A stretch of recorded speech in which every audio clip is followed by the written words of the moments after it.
later in the race when the car's a bit lighter, they'll be in second. And then this is very much first gear, of course, for the old station hairpin.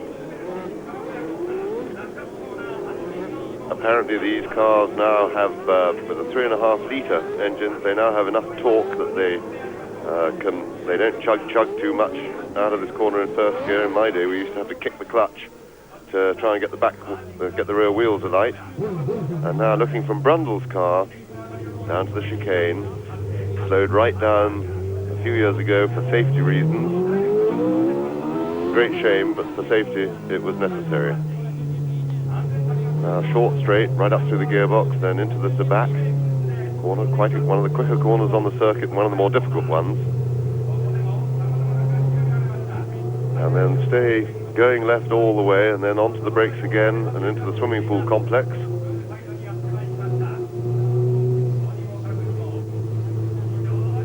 And now Senna will be slowing the field right down in order to not wait any longer than necessary on the grid. He wants to bunch them up, so he doesn't have to sit there for longer than necessary with the engine running. Of course, the water temperature rises. These cars don't have fans. They depend on moving to keep cool.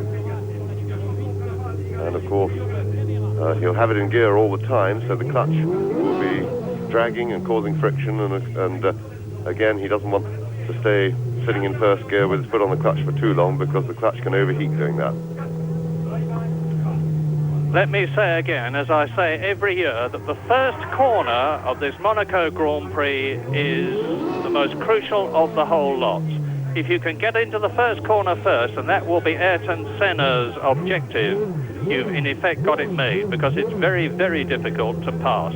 Now there, ahead of Martin Brundle, and we're with him now, you can see Alain Prost's car on the right of your screen as you look now. Ayrton Senna has got a clear track in front of him. He has got behind him Thierry Boutsen, and behind Boutsen is Mansell and the semi-automatic gearbox Ferrari, which could give him an advantage on this first lap. He's only got to flick the levers on the steering wheel to change gear. He does not have to take his hand off the wheel at all to operate a gear lever. So there are the lights. Watch for the green. And there's trouble on the grid because somebody, Derek Warwick it is, has stalled his engine. You can see the yellow flags waving furiously. This is no place to start a race if everybody has not got his engine running. The red light's on then. Alain Prost sits there with Stefano Medina. You can tell him, incidentally, by the green stripes on his helmet. The two Brabhams have got a camera mounted in an identical position on the cars, and we've been having some superb pictures from them in practice. Medina waving his hand. He wants to be restarted too from the look of things, and you can see also the tear-off strip on his visor ready to be ripped off if it gets clogged up with flies or oil or anything else that interrupts his vision. So a time of very high tension now, because the drivers, there you see the 5-minute board going out. That means to say there is going to be that much of a delay. Not too difficult to do, stall your engine under those circumstances, but Derek Warwick won't be at all pleased. There's Herbie Blash talking to Martin Brundle. Herbie Blash, who is the managing director of Brabham. So now you see what it's like from the driver's point of view. Prost directly in front of the Brabham, and to the right, the other red and white car is that of pole position holder Ayrton Senna. That is Prost's car. Now hopefully on an aborted start like that we'll get a 5-minute board pretty quickly. There shouldn't be too much to do. Meantime, everybody floods back onto the circuit. The race will, for sure, be reduced in length by 1 lap now. I understand we've already had the 5-minute board, so they're not wasting too much time. But we need to see a clearance of people from the grid. Meantime, tyre heaters are going on again. Ferrari, I need hardly say, with Italy being just a few kilometres away from here, is a tremendously popular constructor. And Nigel Mansell has got Nigel Mansell has got virtually the whole of Italy behind him now. He won, of course, in Brazil. He was lying in third position and a really fighting third position at Imola in the San Marino Grand Prix until he had to retire. And by the way, Mansell has had front wing breakages here at Monaco, and there have been deductions that that was the problem with Gerhard Berger's car at Imola when he plunged off the circuit, Ayrton Senna there. I'm being very careful not to say that that was the problem, because I don't think anybody really knows. One of the major problems that Ferrari had when they set about trying to find out what had caused the problem with Berger's car is that the enthusiastic tifosi, Italian supporters, had made off with a lot of the bits of Berger's car, as a result of which they weren't able to look at them all and deduce where, if anywhere, there was a breakage. There's Jean-Pierre Belsoise and his lady wife. Belsoise, remember, had the distinction of winning in 1972, I think it was, when it rained, and that race took 3.5 hours, as a result of which the rule was brought in, and a very good rule it was too, that Grand Prix should be 200 miles or 2 hours, whichever is the lesser. So we didn't have to sit here and get bored out of our minds for 3.5 hours as we did on that particular day. Well, if your idea of boredom is driving around Monaco for 3.5 hours in the rain, James, it certainly isn't mine. I wasn't driving, I was watching, and that was boredom. Right, well, there's the man. There is Derek Warwick, the chap who had to indicate by sticking his hand out of the cockpit that his Ford DFR engine had gone spare, presumably because he stalled it. Jackie Oliver, by the way, ex-Le Mans 24-hour sports car race winner in the dark glasses. And there goes the vital board, if I could only see what was on it. There we are. 1 minute. 1 minute to go. Walking towards us in the centre of your screen in the blue shirt, Charlie Whiting, who is the FISA scrutineer. So it's all going to happen again. The green flag. Another circuit of this 2.068 mile, 3.328 kilometre circuit at Monaco. Then I presume 77 racing laps. Derek Warwick will be very careful to keep it going this time. His brother Paul is here, having taken part in the Formula 3 race yesterday. And there is the Ross Brawn Arrows. As I said earlier on, that's the best Arrows that there has ever been. It's strong, it's sturdy, and I would expect it to go the distance. And if it does, Derek Warwick is sure to be well up. 6th on the grid. And last year he was in 4th position ahead of Jonathan Palmer in the Tyrrell, who's finished 5th for the last 2 years, starting way down on the grid this year in 23rd place. Palmer, and we're with now Martin Brundle in his Brabham. We are indeed, and they're off and moving, and certainly I expect a good race from Derek Warwick. He's really on a high at the moment. He's in the best car that he's been in really since the Renault, and maybe a better, more competitive car than the Renault. And Riccardo Patrese has stalled on the grid this time. The car, as you can see for yourselves, is not running. And if they push start it means to say that Patrese, instead of starting from 7th position on the grid, will have to start right at the back. He'll have to do that anyway now, Murray, because I think he's not allowed to rejoin his position in the field. So by getting away last, he has to stay at the back of the field, which of course is a tragedy for him. But anyway, they got it running, so he'll catch the field up easily enough, but he will have to start from the back. Very unhappily, of course, because as I have said before, passing people at Monaco is extremely difficult, and starting from 26th on the grid instead of 7th is a very considerable handicap. Yes, despite having the Renault V10 behind him, which appears to be the state-of-the-art engine at the moment. It looks, certainly from outside the car, at least as good as the Honda. So, Patrese takes up his position behind Louis Perez-Sala in the second of the two Minardis. And he's got it all to do, has Riccardo, in his 179th Grand Prix. So, now, after a 5-minute delay or so, this is the attempt to get the Monaco Grand Prix going. It failed the first time because Derek Warwick stalled his engine. I say again that Maurizio Gugelmin in the 1988 March was to start from the pit lane, and there you see Ayrton Senna, followed by Prost, followed by Thierry Boutsen, followed by the blue and white Brabham of Martin Brundle, and the scarlet red Soul Ferrari of Nigel Mansell, coming out of the Rascasse, the very slow second gear, 30 mile an hour at racing speeds. There's Mansell, there's Derek Warwick, Modena, Cappy, Alex Cappy, a little Italian ex-motorcycle enduro rider.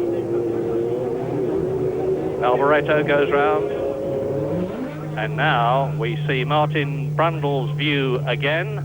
Behind him, the 600 horsepower plus V8 Judd, and in front of him, the two V10 Honda-powered McLarens. Now, this is a very good picture from Martin Brundle's car. This gives a real impression of what it's like as they come onto the grid, just trickling up, take up the grid position, and the tension mounts.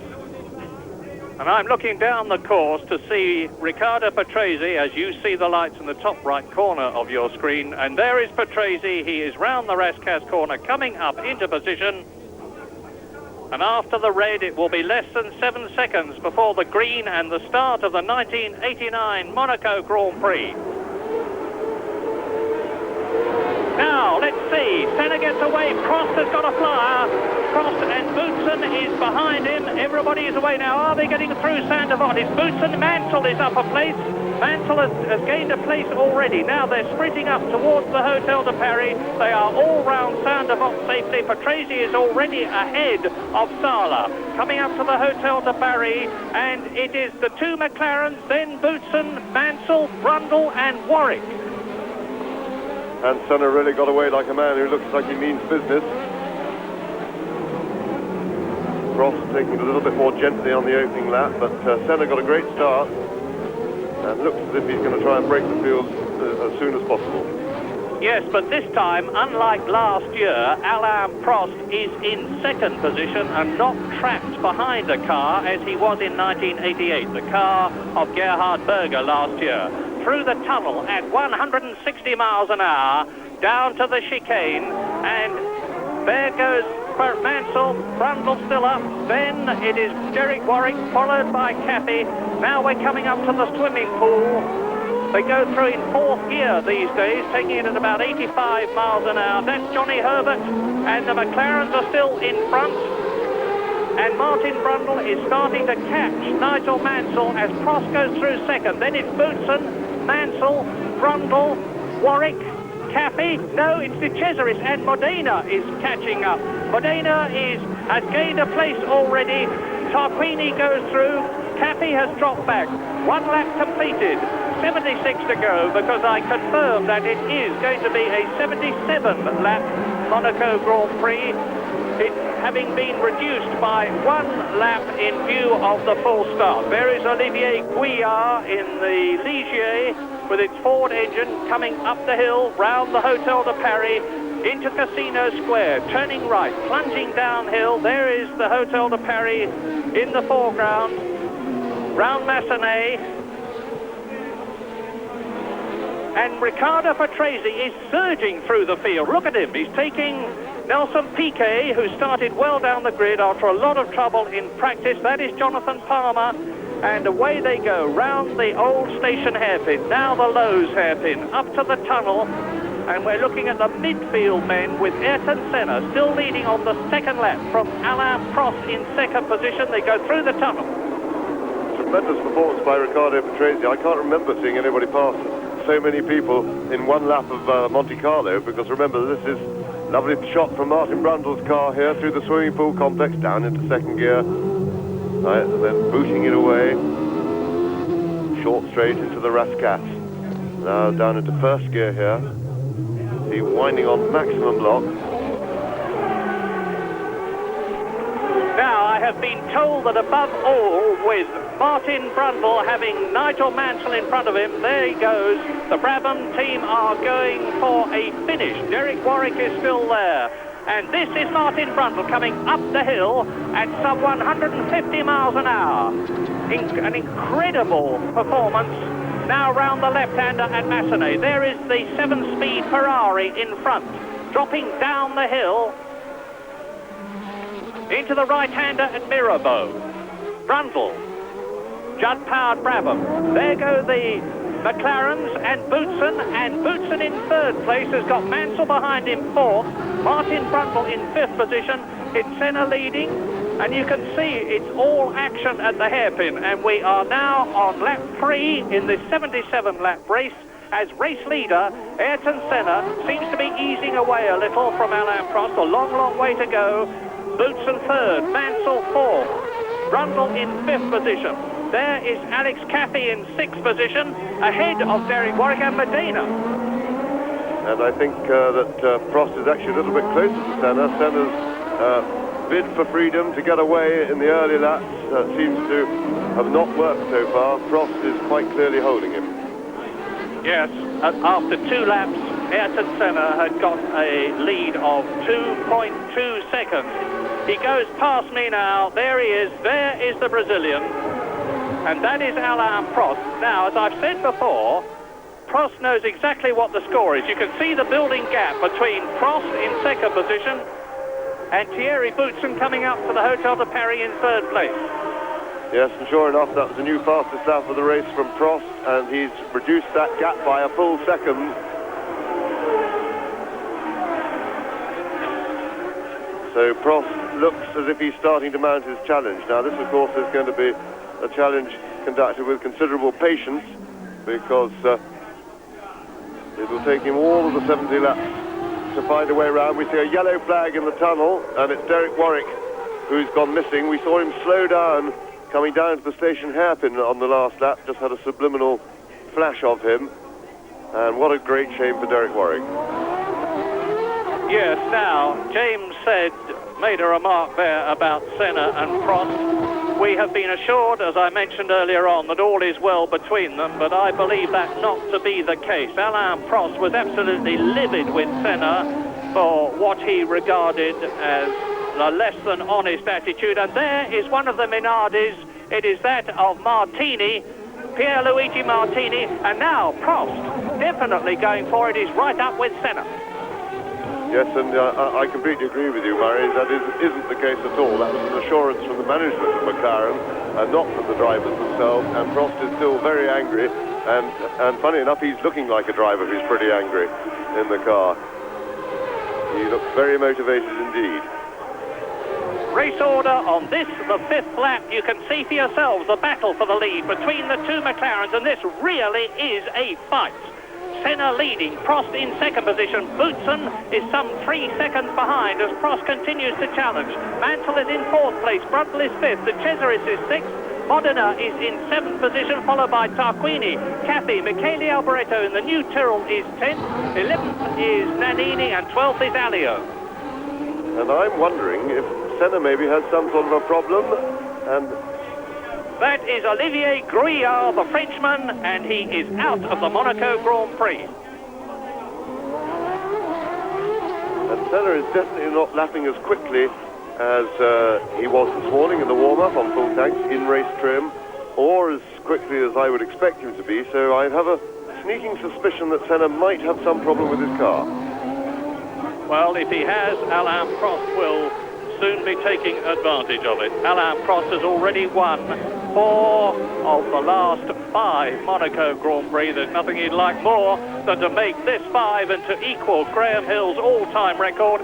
Now he's right over, he's very soon going to be in a passing position, but getting past Ayrton Senna in a car of identical specification and performance is going to be very difficult indeed. And you can see that Thierry Boutsen is getting a bit closer. The gap has come down slightly.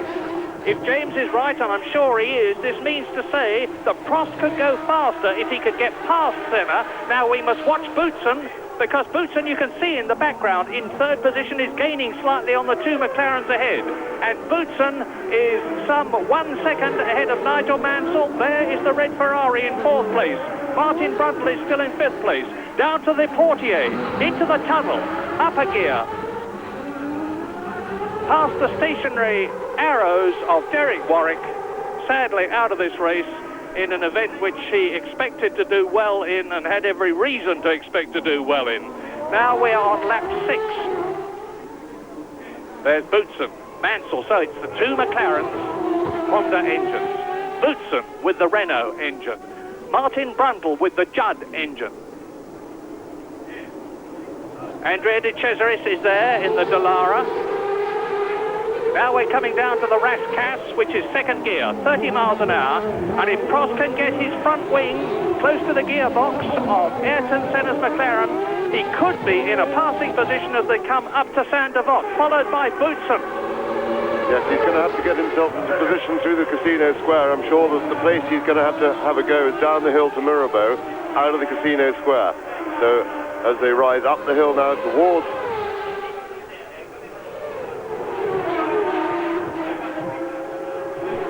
Prost, not quite close enough. He really has to be right up, tucked up the gearbox in order to have a go at Senna down the hill.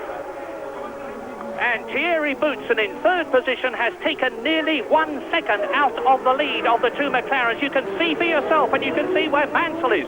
First, second, third, fourth, and Martin Brundle still in fifth position. A great Monaco Grand Prix. De Cesaris sixth. Well, I'm fairly convinced that Senna's got some sort of a problem, because, but it's making it a much better race for us, because we really expected the McLarens to go away much more commandingly than they are. You can see that Prost is climbing all over the back of Senna, and it's quite clear that Prost could go a lot quicker if he could get by. What I can't work out is what could possibly be wrong with Senna's car, because to make such a small difference is quite difficult. There's obviously nothing major wrong with it, but I'll keep having a look. Now I'll give you the time difference between the first and fourth, and it is not going to be very much as Thierry Boutsen rounds the Rascasse with the McLaren of Alain Prost getting ever closer. Senna goes past me, and now Nigel Mansell goes past me, and the gap between first and fourth is 3.5 seconds. Thierry Boutsen, the Belgian, in the Williams Renault, climbing the hill towards the Massenet. You can still see Martin Brundle in the background in the Brabham. And I know that Martin's intention was to drive a conservative race. Now, his idea of conservatism at the moment is a very strong fifth position. And we are on lap 8, which is rather over 1/10 distance. Still very close at the front. Senna, Prost, Boutsen, Mansell. The automatic gearbox of the Ferrari holding up well. It's got a rebuilt front wing to be stronger than the one that they had in the San Marino Grand Prix. Into the tunnel yet again, building up fifth gear, 160 miles an hour, bursting out of it at 165 miles an hour on the drop down to the chicane. Second gear, 40 miles an hour, Boutsen third, Mansell fourth, Brundle in fifth position. It's Phil De Cesaris sixth, Modena seventh, Tarquini eighth, Caffey ninth, Alboreto 10th, Nannini 11th, and Alio 12th. And this is Nigel Mansell. Nigel Mansell loves this Monaco circuit, but he has never done very well at it. He led in the Lotus, only to retire years ago. Yes, I was going to correct you that. He's done very well, but he hasn't got the results. That's the thing. He's always driven immaculately here, been very, very quick. But it's one thing being quick at Monaco, it's another thing being lucky enough for their car to take you all the way to the finish. And Senna has upped his pace a little bit. He's now lapping a little bit quicker. And tremendous views through the Casino Square, Martin Brundle's car. Through the right hand of the road, falls away sharply, the rear wheels let go just as you come over that hump, and then hard on the brakes. So into first or second, it's a choice, and then first gear for the station hairpins. You can see there that he didn't change between the corners, so he must have been in first for the Mirabeau. Bottoming through the tunnel. The circuit is really quite bumpy for these very stiffly suspended cars, running the ride height as low as possible. And here we're back with Martin again through the chicane and up to the Tabac. Probably the most difficult corner on the circuit. Nigel Mansell in fourth place, Brundle is fifth, Johnny Herbert is in 19th position, and Jonathan Palmer is in 20th place as we come up to the Rascasse with Martin Brundle I was having a long... And look how Alain Prost now is right with Senna. And look, too, at how Thierry Boutsen and Mansell are catching both the McLarens. This is lap 9, up to Saint-Devant. Senna, Prost, Boutsen and Mansell, then Brundle. Still in 6th position, De Cesaris. And Martin Brundle has just gone round in 1 minute 28.2. In the Brabham Judd, he is currently the fastest man on the circuit. That compares with Ayrton Senna's lap record of 1 minute 26.3. But of course, they have got a virtually full fuel load. And the gap is coming down all the time. First, second, third, fourth, fifth. Virtually together, down into the Portier. Only about 20 cars length between Alain Prost in second place. Then Boutsen, Mansell fourth. Brundle is catching the Ferrari. And the extraordinary thing is that they are lapping some 2 seconds a lap slower than they did in the warm-up this morning. When I say that, I refer to the 2 McLarens. And this still convinces me that there is some minor problem with Senna's car. The thing is, of course, that Ayrton Senna, provided he stays on the racing line and stays cool, and he is in his 81st Grand Prix, can control the race from the front. But soon the pressure is going to be enormous, because Thierry Boutsen in 3rd position is now only about 1 second behind Nigel Mansell. Thierry Boutsen is, 1 second ahead of Nigel Mansell. There goes the Englishman. There goes the second Englishman, Martin Brundle. 1st, 2nd, 3rd, 4th, 5th together. And De Cesaris is some 4 seconds behind Brundle in 6th position in the Dallara. In the second Brabham, it is Stefano Modena in 7th position, followed by Gabriele Tarquini, who did so well in the San Marino Grand Prix to finish in 6th place. He's in the AGS. 9th is Alex Cappi. And round the Lowe's hairpin they go again.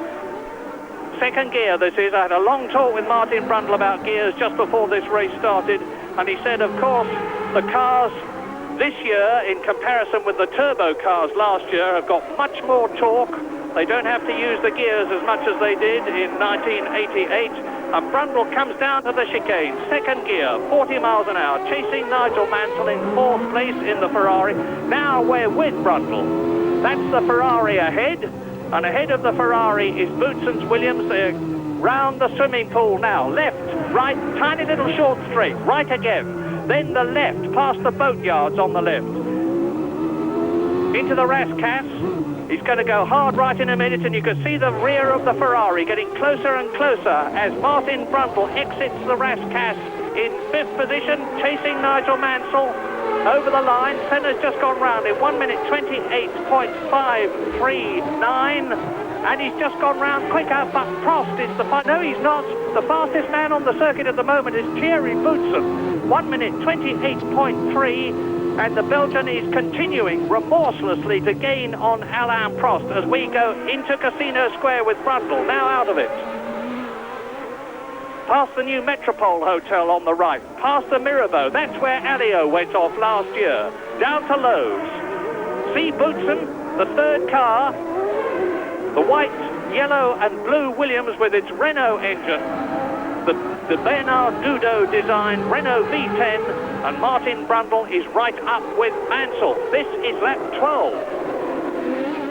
But still, the ice-cool Ayrton Senna, as he goes into the chicane, is controlling things from the front.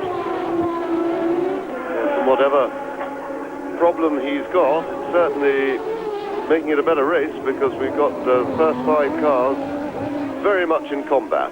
Of course, passing is another thing. Prost is as close as he can be, but really it's going to be very, very difficult to find a way around. Yes, I was talking with Osamu Goto, the Honda chief technician, earlier, and he was telling me that they make quite dramatic differences to the Honda V10 engine after San Marino, and you're watching Boutsen and Mansell virtually together, chasing Prost in 2nd place, Senna the leader, and Osamu Goto was saying that they've completely rejigged the Honda V10 engine in order to give it more torque, to make it more drivable, to make it more fuel efficient. Fuel efficiency isn't vital here at Monaco because the full race distance is only 161 miles.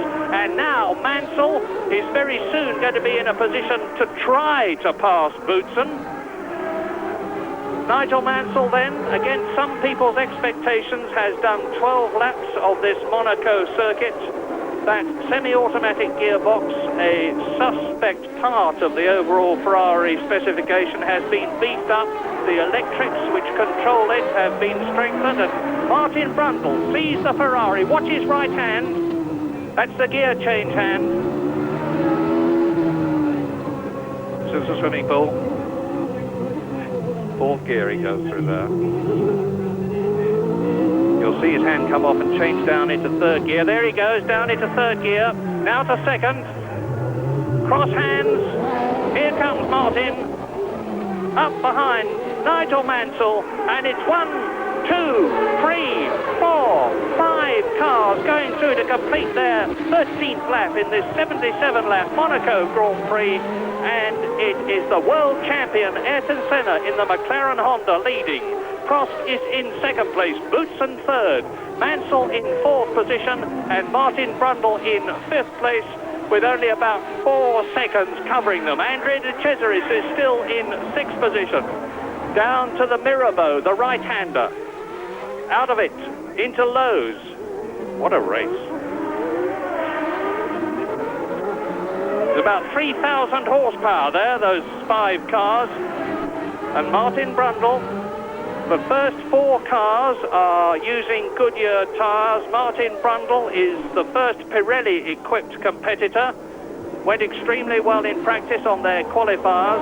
Very confident about the race tyre. And I remind you again that Martin Brundle's intention and that of Stefano Medina, and that is Riccardo Patrese in the pits. Riccardo Patrese, who started last, having had problems on the grid in the pits. Well, Riccardo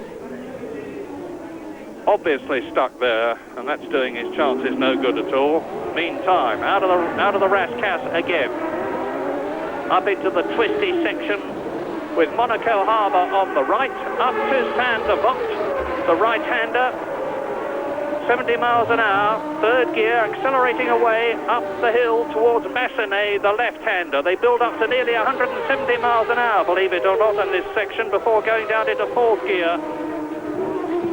And now the gap between Prost and Boutsen, which was diminishing, seemed to me to be a little greater there, but Boutsen is certainly pulled away from Mansell, and Brundle is catching the Ferrari. We're with Martin Brundle now, coming down to the left-hander at Lowe's, round the hairpin. This is the second slowest point on the corner, on the course. Into the Portier, still in second gear. Now, remember what I said earlier on about lapping, because Ayrton Senna is now catching Maurizio Gugelmin in last year's March to lap him, and this will give Alain Prost his opportunity to close up. Senna's going to pass him. And this is giving Senna an opportunity. Took his courage in both hands, dived through on the approach to the swimming pool. Prost, meantime, is boxed in. What will be in? Well, Prost has got through pretty quickly now. Gugelmin quite rightly made space, and now he's going to let Boutsen through as well. And that's good driving by Gugelmin. But what I was interested to see was how, as if a little bit of a gap developed, was how quickly Prost would catch Senna again. Because I'm still convinced that Prost can go a lot quicker. There's Mansell passing Gugelmin, and by the way, Riccardo Patrese came into the pits because he'd lost part of his rear wing. Martin Brundle now takes Gugelmin, and he's passed him. You can see clear track ahead from the camera. And interesting enough, Senna's found a new turn of speed because he just put up the new fastest lap for the race, and he's some 7 or 8 tenths of a second quicker than he's been at any other time in this race, despite having to pass Gugelmin. That is a new fastest lap, 1 minute 27.502 by Ayrton Senna, capitalizing on the fact that he was able to get past Gugelmin and clear out about a second lead over Alain Prost, who is now grimly trying to whittle it down again. We are on lap 16. Senna leads, Prost second, Boutsen third, Mansell fourth, Brundle fifth. De Cesaris is in sixth position, and then it's Modena seventh. Tarquini is in eighth position, and that is Roberto Moreno, who has been passed and is now being passed by Brundle. And look at the way Brundle is going. He's right up with Mansell. Yes, tremendous shot there. Brundle right up for Mansell's exhaust, helped by the back marker.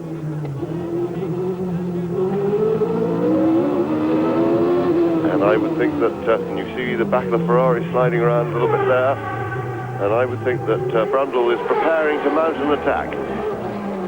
Yes, in the past, James and I have sweated with frustration about the on-car camera not being used. My goodness, it's been brilliantly used in this race, giving us a driver's eye view of how Martin Brundle is right with Nigel Mansell. And extraordinary enough, Senna has just gone another nearly, well, 3/4 of a second quicker than the lap before. So suddenly, in 2 laps, from doing mid-28 and appearing to be struggling, he's suddenly gone down into 1:26.8,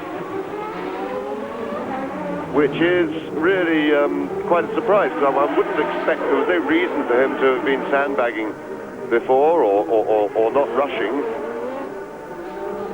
But suddenly he's found a new turn of speed, and look how he's pulled away from Prost. Yes, Prost dropping back, Senna pulling away, and you can see how Boutsen in third position has dropped back. This is as a result of the lapping problems. Mansell still in fourth place, Martin Brundle in fifth position, and it is still De Cesaris in sixth place, but much closer to Martin Brundle than he had been. Now we're with Brundle, trying to close the gap with Mansell. That's where Mansell was taken off by Alboreto last year, when Mansell was in the Williams and Alboreto was in the Ferrari. And by the way, Michele Alboreto is in 10th position in his first race in the Tyrrell 018 on this, the 18th lap.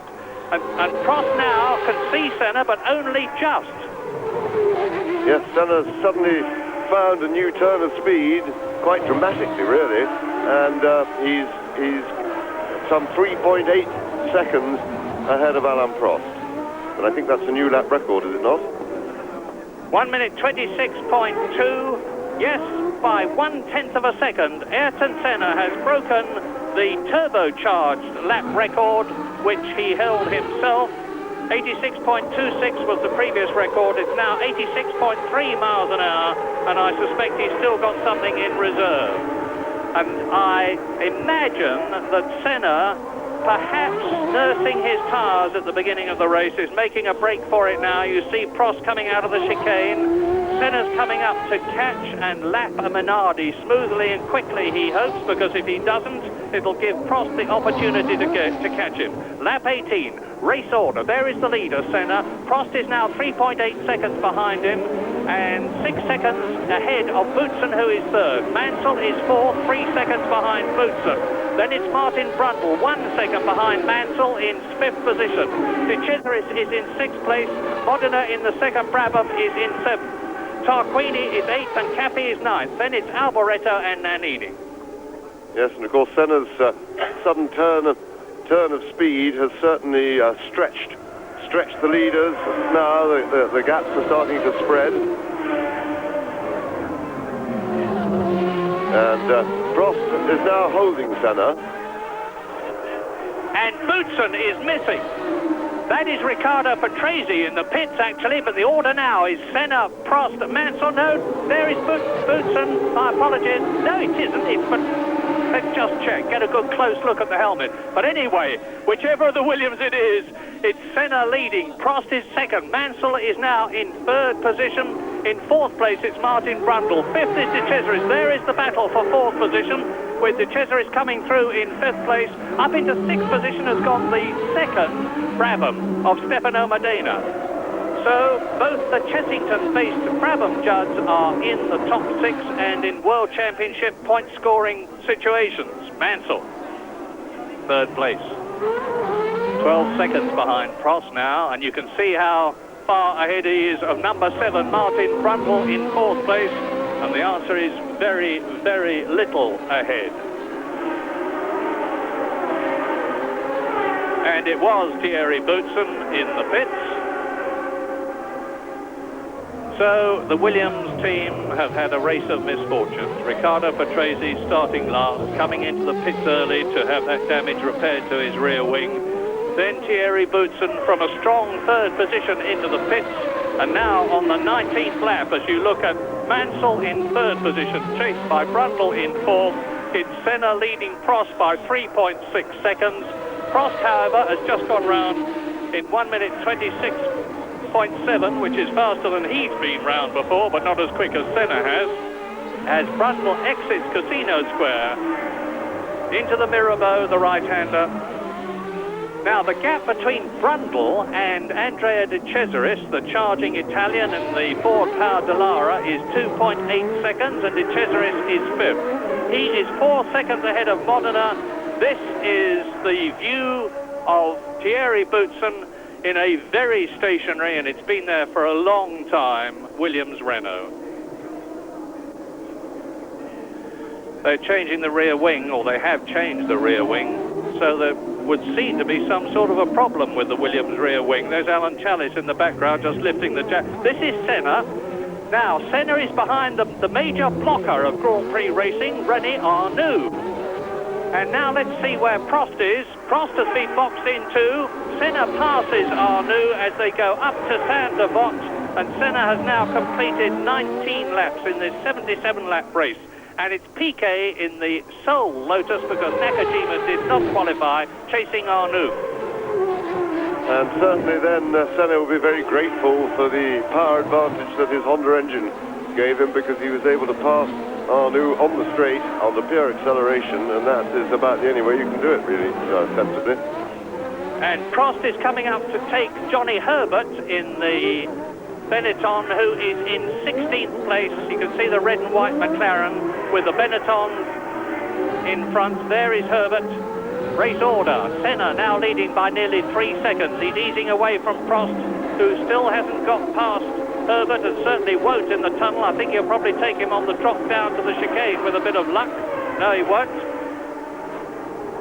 Yes, he will. Yes, he will. Alain Prost goes through, laps Johnny Herbert. Senna has lapped everybody up to the 12th position man, who is Eddie Cheever, and in this, the 20th lap, which is just under 1/3 distance. The race order is Senna, Prost, Mansell, Brundle, De Cesaris, and Modena. And this is just the sort of situation that Prost hates. And that is Raphanel out of his first Grand Prix in the Colony. The Frenchman Pierre-Henri Raphanel retiring on lap 21. Warwick is out, of course. Briard is out, and there is Prost coming up to catch Piquet and lap it. Yes, I was about to say the sort of situation that Prost really hates, with cars between, back markers between himself and Senna, and it's a situation that Senna has played to a good psychological advantage over Prost, in that he is prepared to take risks through the back markers, or so he leads Prost to believe. Prost having a look, but he's still stuck. Yes, you see, that's René Arnoux and Nelson Piquet, and you saw the way that Senna just sliced past René Arnoux. Admittedly, he was in a better position on the course to do it. But now Prost has taken Piquet, he's coming up to Arnoux, and Senna has extended his lead to 4.2 seconds. And Prost has yet to take his fellow Frenchman, René Arnoux, who says, the reason I'm going so slow these days is that I'm used to turbo cars, and these normally aspirated engine cars are a very different kettle of fish to drive, he says. And all I can say to that is bullshit. So, anyway, there goes Arnoux in the Ford-powered Ligier. Now, this must be Alain Prost's opportunity to get past him, but he's dropped back an enormous amount.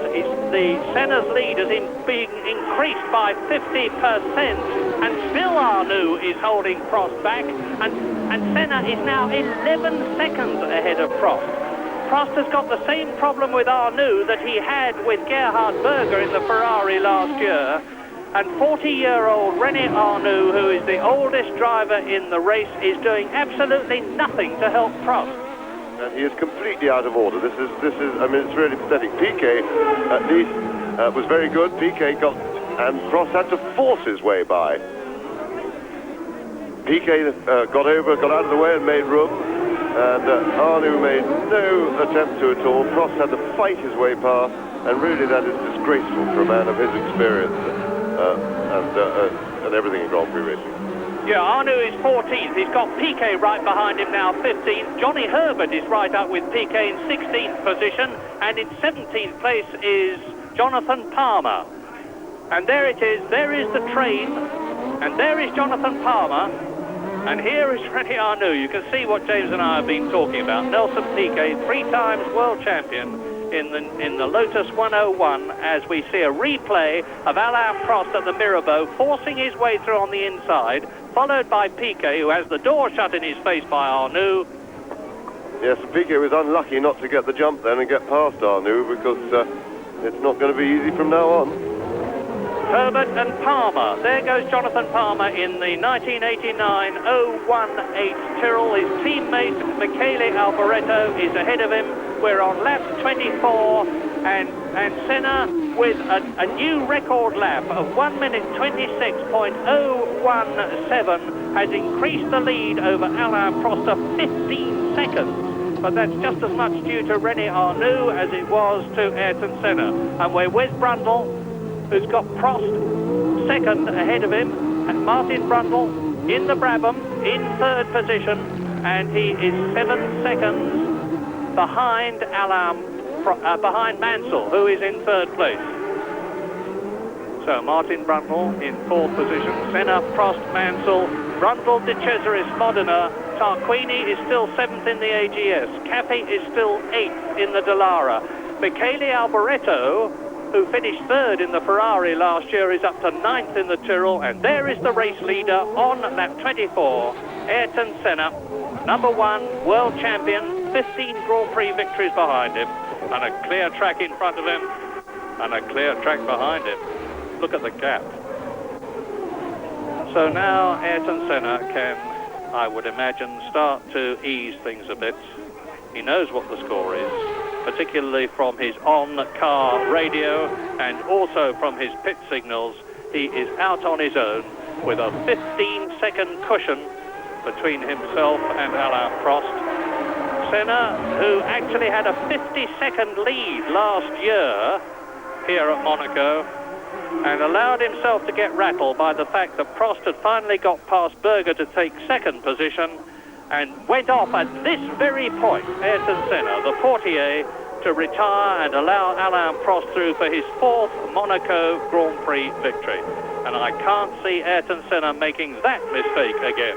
15 seconds clear of Prost, who is 11 seconds ahead of Mansell, who has got Brundle right behind him now, because Brundle is right up with the Ferrari. Brundle 4th, and he's 2 seconds ahead of the 5th place man, Andrea De Cesaris, who is 3.5 seconds ahead of Modena in 6th position. Tarquini 7th, Cappy 8th, Alboreto in 9th place, Nannini is 10th, Alio is 11th, Chiva is 12th, and will be the next man to be lapped by the man you are looking at, race leader Ayrton Senna. Prost, my apologies, that is Alain Prost, of course, in 2nd position, trying to reduce that 15-second gap between himself and the race leader. Now, let's look back and see how far Mansell is behind Prost. Yes, and also we see Prost now has a pretty clear road, and it's now or never if he's going to be able to do anything about Senna getting away. He's got a clear track in front of him. Can he go quicker than Senna? He's certainly not going quicker at the moment. He's going 0.3 of a second slower as Mansell comes up behind Piquet. There is Nigel Mansell about to lap Piquet, who is 14th, and has still not got past the 15th Piquet, sorry, and Arnoux is 14th, and Mansell's got to try and lap both of them and keep Martin Brundle behind him. There is the Ferrari. Down to the Mirabeau. That's where Prost forced his way through. Now there, you saw Martin Brundle just 2 seconds behind the Ferrari now, and he's closing. Yes, and a difficult time for Mansell, because Piquet I'm sure he's not as worried about, but you can see René Arnoux 2 cars in front of him, and of course he can also see the Brabham closing up behind him. And And you saw Jonathan Palmer there, number 3 in the all-blue Tyrrell. He is in 17th position as Mansell comes down to the chicane. Now Herbert goes through, then Palmer, then... Now here is Martin Brundle, and he's got Nelson Piquet in the Lotus 101 in front of him. Number 11, Nelson Piquet, 3 times world champion. It hasn't been much of a year for him so far. He's yet to score any World Championship points in 1989. And Arnoux has now got Mansell behind him. Now, this could be Nigel Mansell's opportunity to get past. Up to Sandervot. Right on the gearbox of the Ford-powered Ligier, storming up the hill to the Massenet. Pulls out, has a look. Arnoux closes the door. Frantic waving of the blue flags by the marshals, but I think René Arnoux is colourblind as far as blue flags are concerned, and this is Mansell's opportunity, but again Arnoux closes the door, Mansell goes through! It is a disgrace that he has to fight his way through like that, and Brundle goes through brilliantly. He jumped him there, and that was very good opportunist driving by Martin Brundle to get through, and Piquet managed finally, after all this time, to get past the dreaded Arnoux. So Arnoux did his best, but this time he was jumped by everyone. And Arnoux has now got behind him the equally determined Andrea de Cesaris. Down to the chicane. There goes Palmer through. There's the Minardi. Williams. Now here's Johnny Herbert. Going round the swimming pool complex of corners. Ayrton Senna is extending his lead. He's lapping consistently some 0.2 of a second faster than Alain Prost, and the gap is now 16 seconds as you look at Arnoux. And we were about to have a replay, but Arnoux is keeping everybody back, and we are on lap 28 in this 77 lap race. There is still a long way to go, but the McLaren is reliable, the Honda is reliable. That is Gabriele Tarquini in 7th place, followed by the Dallara, and here is Martin Brundle. Now, how far ahead with Brundle in 3rd position? In 3rd position, I say again. How far ahead of Martin Brundle is Alain Prost? And the answer is a long way, some 20 seconds. And there he goes. There goes Martin Brundle, and you can see that he is ahead of Nigel Mansell's Ferrari. Down to 4th position has gone Nigel Mansell in the Ferrari. We didn't see it on the screen, but I do promise you that Martin Brundle is in a podium position. That means the first 3. He is in 3rd position in his 3rd Grand Prix in the Brabham Judd as the McLaren comes up towards us round Sandervot. Alain Prost has cut the gap now. He's now lapping faster than Ayrton Senna. He's cut the gap to 15 seconds, and there are still some 49 laps to go. And if anybody is capable of reducing the gap to nothing and passing Ayrton Senna, eventually it's Alain Prost, and he's the only person on the circuit at the moment who's able to do that, potentially. Cutting very tight into the hairpin at Lowe's. Down to the 2nd gear right-hander. Now the Portier into the tunnel. 3rd gear, 4th gear, 5th gear, 160 miles an hour as he bursts out of the tunnel in 6th gear. Down to the chicane. Stefano Modena is now putting De Cesaris under a lot of pressure, but De Cesaris is a pretty similar animal to René Arnoux, and drives a very wide car indeed, no matter who built it. And the encouraging thing, apart from the fact that we've had a tremendous scrap at the front in this Monaco Grand Prix, is that there are still comparatively few retirements in this race, which is famous for claiming cars.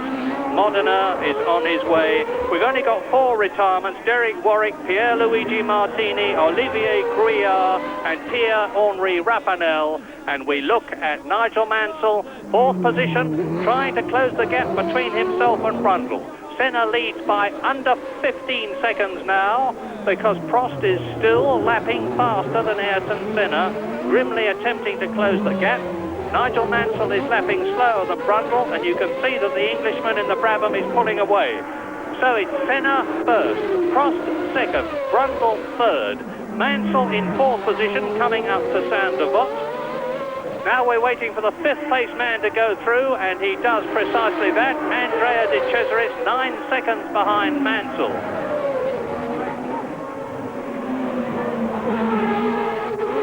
Nigel really going for it. The Italians love a fighter, and that's why they're so keen on Nigel Mansell. He never ever gives up. He doesn't understand the meaning of the phrase, and he's certainly not giving up now, because Mansell is lapping over half a second faster than Brundle. He's coming back at the Brabham. Prost is closing on Senna slowly but surely.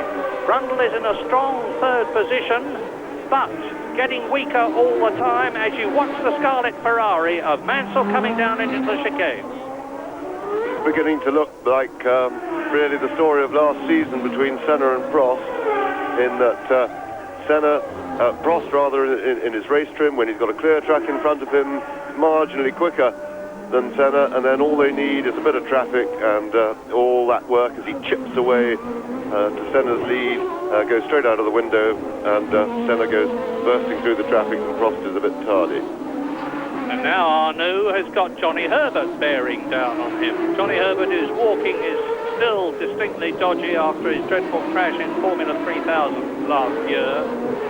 You can see, there is Arnoux, there is Herbert. Behind Herbert is Jonathan Palmer, number 3 in the Tyrrell. And Mansell is slowing down. Nigel Mansell is definitely slowing down. No doubt about that. He's down to 5th position. De Cesaris has passed him. On this, the 31st lap, Nigel Mansell, who had dropped from 3rd to 4th, has dropped from 4th to 5th. We'll see it no doubt shortly. Senna 16 seconds ahead of Prost. Brundle is still 3rd. De Cesaris in the Dallara up into 4th position. I can't remember a Dallara ever having been as high up as that in a Grand Prix before. And there is the Williams going through, and Mansell is out. There is Nigel Mansell retiring from the Monaco Grand Prix on lap 31. So for the second Grand Prix in succession, 2 out of 3, Nigel Mansell has had sadly to retire the Ferrari, having won in Brazil, having fought his way up to 3rd position in the San Marino Grand Prix, only to retire. Is now out of the Monaco Grand Prix, where similarly he held a good 3rd position. And he walks back the long walk to the fence. Arnoux, Herbert, Palmer, Patrese, Mansell, waving sadly to the crowd as those midfield men plunge through the swimming pool section. And Nigel will be walking back to report to Cesare Fiorio, the Ferrari team manager, and John Barnard, his car's designer.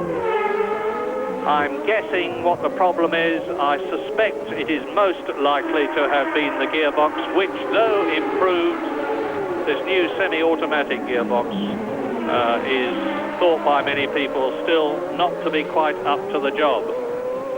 And now then, on lap 32, Senna is still lapping slower than Prost, lap by lap as he comes up to people, but then he puts on a spurt, as James has said, and there is Ayrton Senna coming up to catch Michele Alboreto, who is in 8th position.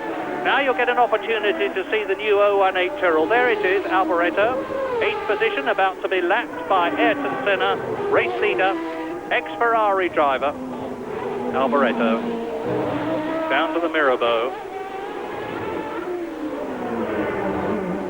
Prost, meantime, with another lap, half a second faster than Ayrton Senna, has reduced the gap to 14.5 seconds. But that is now a big deficit at this stage of the race. Ayrton Senna goes round the portiere into the tunnel, and Nigel Mansell not looking over happy. He'll be very hot, of course, having sat in that Ferrari for 30 laps, working away, and now he's got the walk back. And Senna is now right with Michele Alboreto, approaching the point where Alboreto took Mansell off last year. This is it.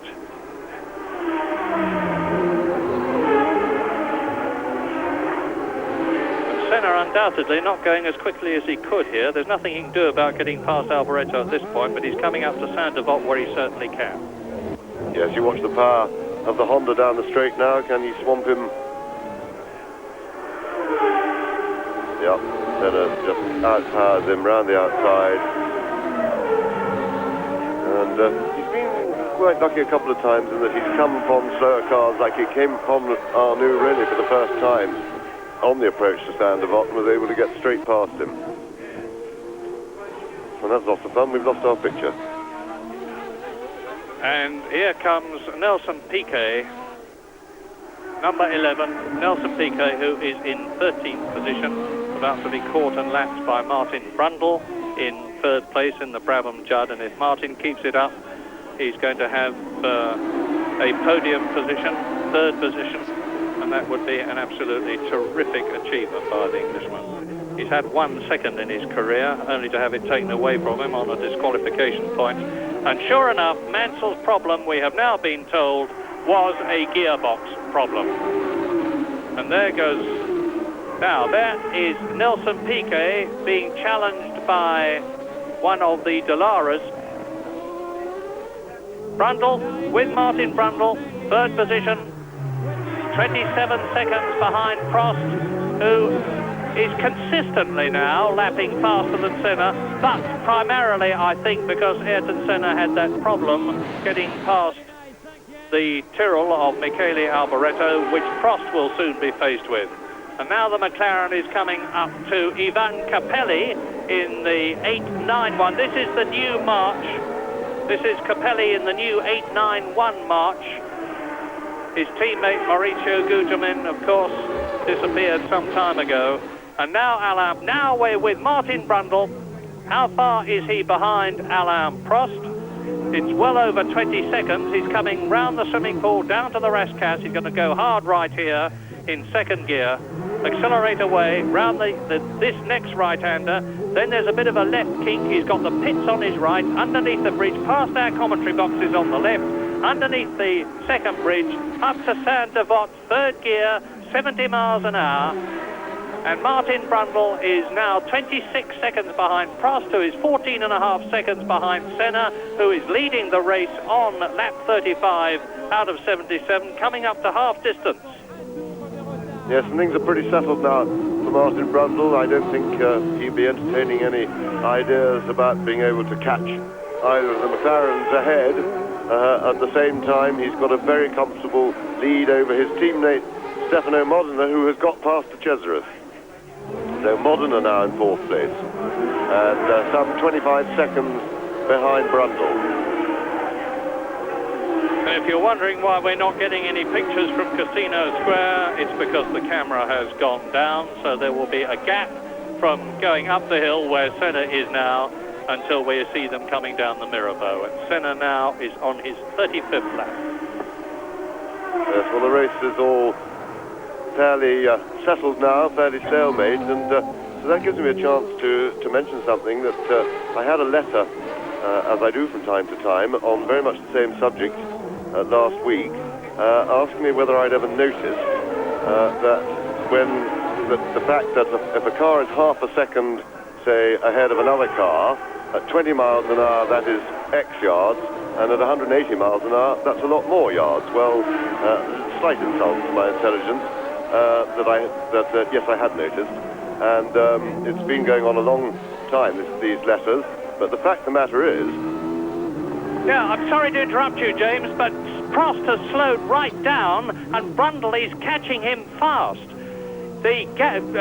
Prost's last lap took 1 minute and 51 seconds, which is some 21 seconds slower than he'd been before, and I would hope that soon Martin Brundle and the camera that we're looking at now, through now, will be seeing Alain Prost come into sight and getting closer and closer all the time. It's Brundle in Brundle in third position, and his teammate Stefano Modena in fourth place. So the two Brabham Judds are going supremely well. Sorry, James. Yes, thanks, Murray. I don't want to spoil the race by banging on about this. But my point is, yes, of course one has noticed that. That's fairly obvious. But one of the things that, in all the years that I've been receiving similar letters, because it is quite a common occurrence that people write in and point this out to me for some extraordinary reason, have they noticed, though, that there is something that actually does increase that gap? And here we look. Yeah, well, you can see there, Piquet going out extremely wide. De Cesaris hitting him, and Nelson Piquet is out of the race, and Andrea De Cesaris gesticulating violently at Nelson Piquet, who is obviously extremely unhappy, and well he might be. And there is the number 22 Dallara of Andrea De Cesaris in the pits. Yes, and De Cesaris was actually trying to lap Piquet at the time. And here we see it again with the Williams creeping round the outside, avoiding the debris. I don't think he managed to get round without hitting any lumps and bumps. And of course now the cars have got to be disentangled, and a very dramatic incident right in the middle of the road. Arnoux goes through, Herbert goes through, Patrese goes through, Palmer goes through, Martini goes through, Caffey goes through, and Sala, who is still running, goes through. And there is the McLaren going through. Now let's see who is next up. The marshals well out. De Cesaris still in the pits, and we're now on lap 37 with Ayrton Senna leading Prost, and there is Alain Prost in second place, 35 seconds behind his teammate, but now only 9 seconds ahead of Martin Brundle in third position. Stefano Medina 21 seconds behind Brundle in fourth position. Senna has lapped everybody up to sixth position. In seventh place it is Michele Alboreto, showing signs of taking the Tyrrell into the points in his first drive in the new car. Prost is again closing marginally on Senna, but the gap is 34 seconds. Yes, and I think that 20-second deficit, he must have been may have been held up by that problem at the station hairpin. Down to the chicane again, Senna up with Arnoux. Now we're with Brundle, 9 seconds ahead of the car that we were just with and have rapidly left is Alain Prost in second position. Now, how is Ayrton Senna going to cope with the dreaded René Arnoux? We'll soon see. Behind Ayrton Senna, and Senna has lapped him, is Johnny Herbert, who is in 13th position at the present moment. Right, and I think Senna will do what he did a few laps ago and just power past him on the straight. But going back to what I was trying to get across before, is that over the years, all these people that have written in to me pointing this problem out, nobody has pointed out the much more important problem of why the cars spread under acceleration, particularly on a slow circuit like this. And that is very simple, because the driver behind cannot put his foot on the throttle until the guy in front has done it, because these cars have so much acceleration in low gears that you just hit the other guy straight up the bumpy. And therefore you have to wait. Therefore he always gets the drop on you. Therefore that is what makes overtaking one of the factors that makes overtaking so particularly difficult on a circuit like this, because the other guy gets the power on first, you have to wait for him, and then he goes away. And Martin Brundle is getting the power on, because he is now only 7.5 seconds behind Alain Prost. As you look at them, there's Piquet walking in. You just saw Piquet walking through our picture and your picture, and the race order at the present moment on this, the 39th lap out of 77, is Senna leading Prost by 33 seconds. Brundle is in third position, just 7 seconds behind Alain Prost. In fourth position, Medina. Fifth is Tarquini in the AGS, who was sixth in the San Marino Grand Prix. Great drive. And sixth is Cappy. Now, there is the Dallara. Here is René Arnoux, then Herbert. And bits flying off Herbert's car there. You can see that piece of bodywork on the road. And so Herbert got into a tangle. He slowed right down. And there is the confirmation as Johnny Herbert limps into the pits in the Benetton Ford. That will put him down the running into the pit. Now let's see what they do. Under goes the jack, up goes the back of the car. Off come the rear and the front wheels and tyres.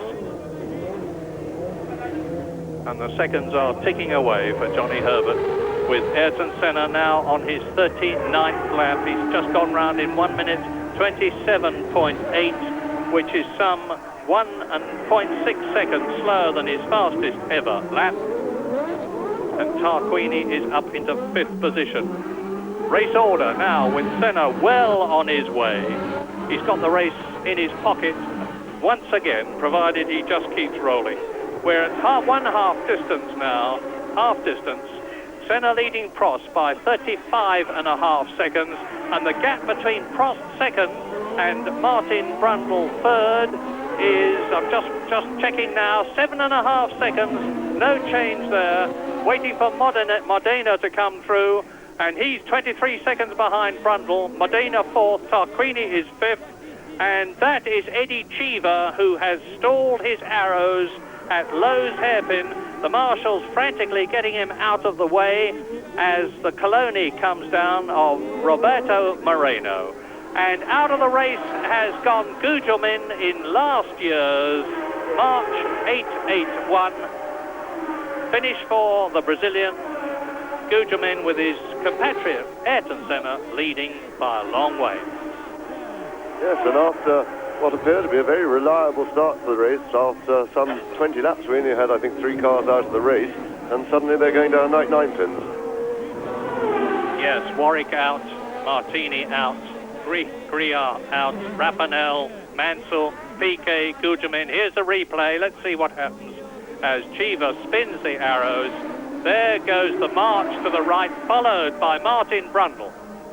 And I was wondering how Cheever managed to get into that position, because that is a most extraordinary mistake to make, although there may have been oil there, because if there wasn't oil, that really was a serious beginner's mistake. But to justify it for Eddie, it does look as if there was some sort of problem on the track that he maybe didn't see, because the marshals are now attending to it.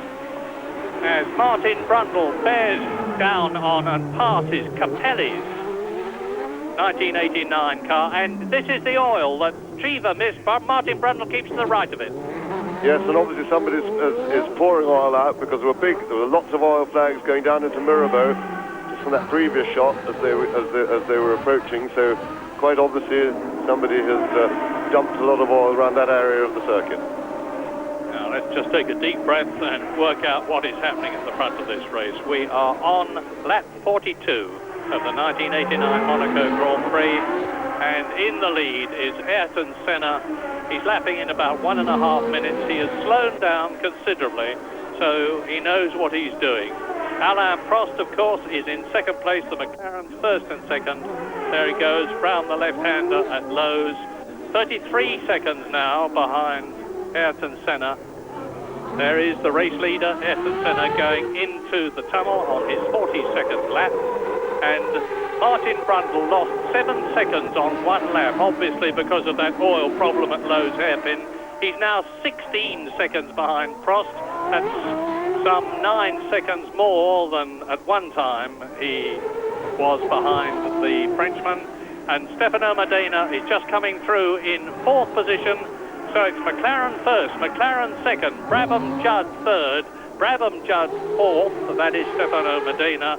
And Ayrton Senna has lapped everybody up to the 5th position man, and now he's lapped him, and that's Tarquini, 5th, 1 place better than he was 2 weeks ago in San Marino. Caffey is 6th in the Dallara. Alboreto is still 7th in the Tyrrell. Nannini is 8th. Capelli is 9th. Cheever, who we saw spin, is in 10th position, and Ayrton Senna is on his 43rd lap as we look at the McLaren of Alain Prost, 4 times a winner at Monaco, and I wonder if he is settling for second place. Yes, I'm sure he will be now. He won't be. Really, Senna is a little bit out of reach to try and chase, so Prost, I'm sure, will be more interested in capturing 6 points, nursing his second place, and, of course, keeping at bay the threat from Martin Brundle, who's having a wonderful Monte Carlo Grand Prix. He's some 15 or 16 seconds behind Prost at the moment, but certainly in range if Prost has any sort of a mechanical problem. Brundle could easily pick that up. Well, here at Monaco, it is 4:45 in the afternoon. In Australia, it is 12:45 a.m.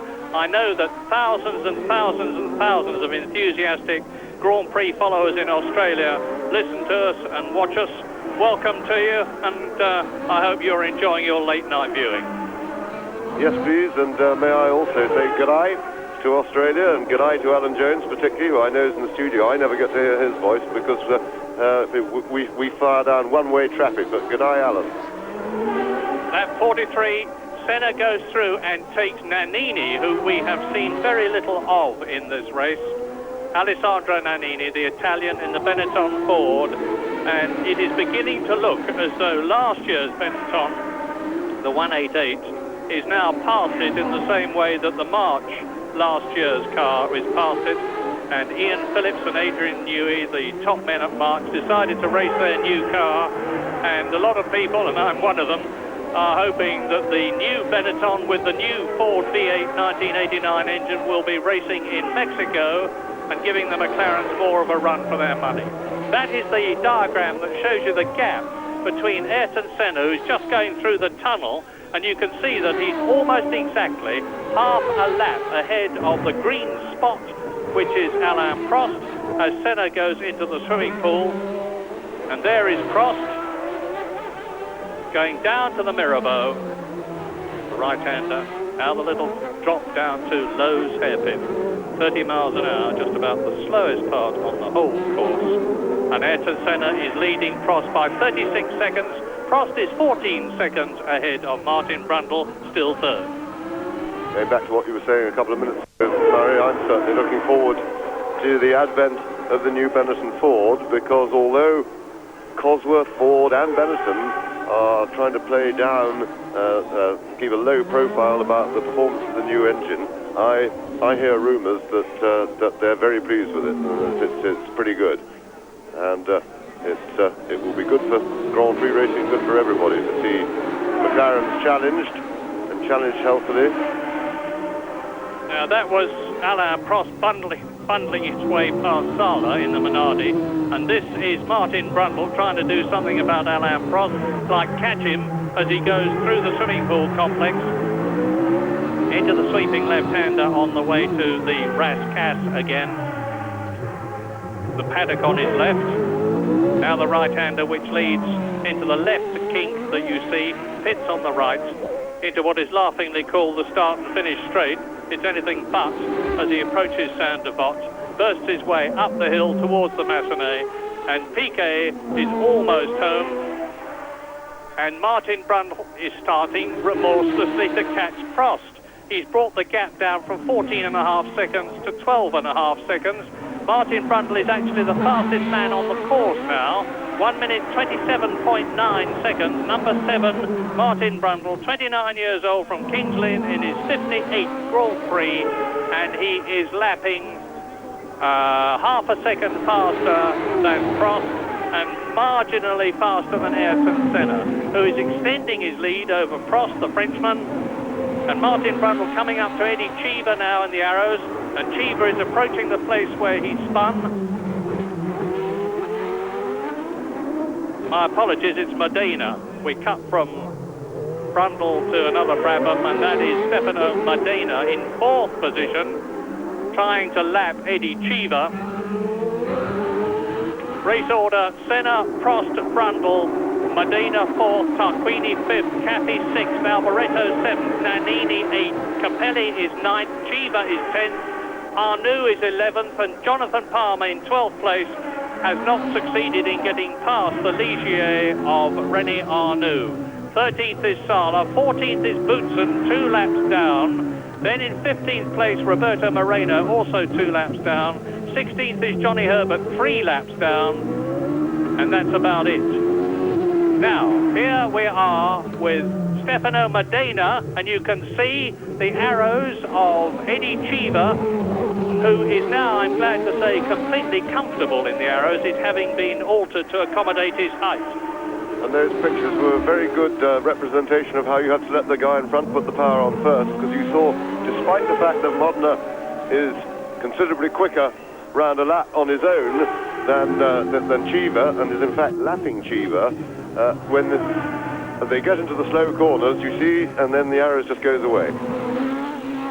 Yes, goes away down towards the Mirabeau, and Modena goes through. I think Eddie Cheever decided to give him best and let him through, as he should do, of course, because he was being lapped by Modena.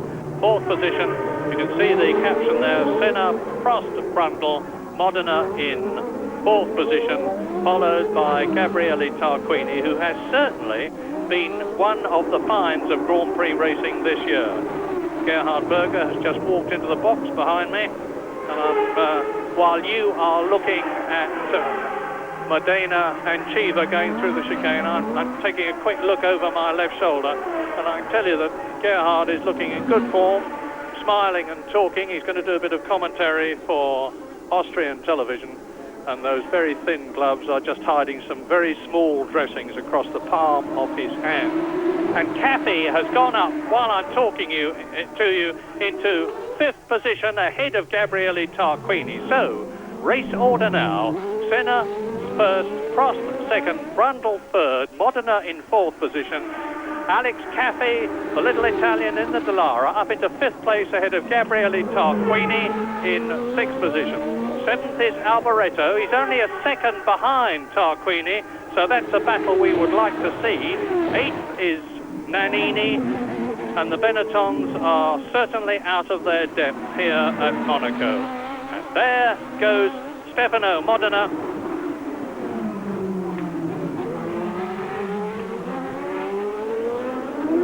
Down to those. That's Eddie Cheever, who has been lapped behind him. There is the Williams going through after Modena, and Eddie Cheever, the tallest man in Grand Prix racing, goes into the tunnel. And that is Gabriele Tarquini, number 40 in the AGS. He's taken the place of the stricken Philippe Streff, who is still in hospital in Paris after that tremendous crash he had for practice in Brazil. I'm glad to say that he is making some progress, Philippe Streff. Up. And that's the Coloni. We know that Raffanel is out, so now Roberto Moreno, the tremendously popular and likable Brazilian, who was a Ferrari tester last year, is out of the Grand Prix here and parked his car at Massenet. Alboreto. Now Alboreto is really going for it, as Roberto Moreno is pushed in with the order Senna, Prost, Brundle, Modena, Cathy, Tarquini. Alboreto is starting to challenge Gabriele Tarquini in the AGS, and hopefully we'll see that soon, because he's in sixth position, Tarquini in the points. Or is he? That is Tarquini. Tarquini touring, so that means to say that with Gabriele Tarquini out of the race, that means to say that Michele Alboreto, in his first race in the new 018 Tyrrell, is in the points. And Jonathan Palmer finished, of course, in fifth position at San Marino, so this is tremendous encouragement for Ken Tyrrell, whose team is unsponsored, amazingly, and has got this new Harvey Postlethwaite designed car with Jean-Claude Migeot doing the aerodynamics. And we're looking now at Alain Prost coming up on the inside of the Dallara at the Massenet, and going very wide indeed. And off is craned Roberto Moreno's car. There are big, gigantically powerful cranes all around this circuit here at Monaco to lift cars out of the way, because the last thing you want, of course, is a car parked on the racing line. We are on lap 49 now. Senna leads Prost by now 48 seconds, which is almost the lead that he had last year when he went off. But last year, unlike this year, Prost was not second for most of the race, and I'm sure that Ayrton Senna, being the cool and calculated chap that he is not going to make this year the mistake that he made last year. So he leads Prost by the thick end of a minute now, 48 seconds. Brundle in third position. And still, Stefano Modena is in fourth position ahead of Cathy. Alboreto up into the points in sixth place. Nannini up a place into seventh. Capelli up into eighth position, and then Eddie Cheever is now ninth. Yes, I should think Senna's mistake of last year is still haunting him. I should think he's giving it a lot of thought right now. It was at about this stage of the race that he threw it away. I think there's no danger of him doing it again. And effectively, there are now 15 cars in the race, with Johnny Herbert in 15th place, 3 laps adrift. Senna leading, Prost second, Brundle third. And Brundle is now 2/3 of a lap. He's 61 seconds behind Ayrton Senna in the lead. 4th is Modena, 5th is Caffey, 6th is Alboreto, 7th Nannini, and in 8th place Ivan Capelli. As we look at Jonathan Palmer, who is 10th, and now we are into the pits with Martin Brundle. You see that, and out of the car, Martin. Well, this is what I'm at a loss for words, because I can't understand why Brundle has leapt out of the car, but they're still holding it on the jacks off the ground. He's obviously not retiring. They're doing something to the car. This is a marvellous use of the on-car camera at which it disappears. Yes, and they were quite clearly working on something sort of low down in the cockpit, so maybe something has fallen off in there. It was bashing him around or whatever. One can only speculate. Well, you watch the television, I'll do the same, because I'm looking across while you also look at Alain Prost, because Martin Brundle's car is parked just to my left in front of me in the pit lane. I can tell you they're still working furiously on it, but it means to say now that Modena has gone up into 3rd position, and Caffey will very shortly be in 4th place. Indeed, Caffey is now in 4th place. Senna has lapped everybody up to Modena, who is in 3rd position. He's leading Prost, who is now going quite considerably slower in lap times, and you're looking at Alain Prost now than Senna. Alboreto is up into 5th place. Nannini is in the points, and there it looks like one of the arrows.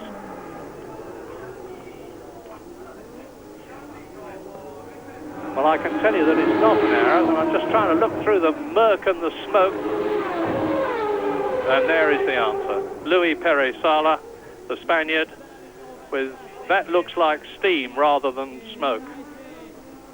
And going back to poor Martin Brundle, because that really is a great shame for him that he's effectively out of the running now, but at the same time, I'm sure he'll be a very, very happy man, because he's driven a fabulous race. He's out-qualified Modena and out-raced him, and that, for sure, at the moment, is very, very important to him indeed, and that he certainly responded superbly.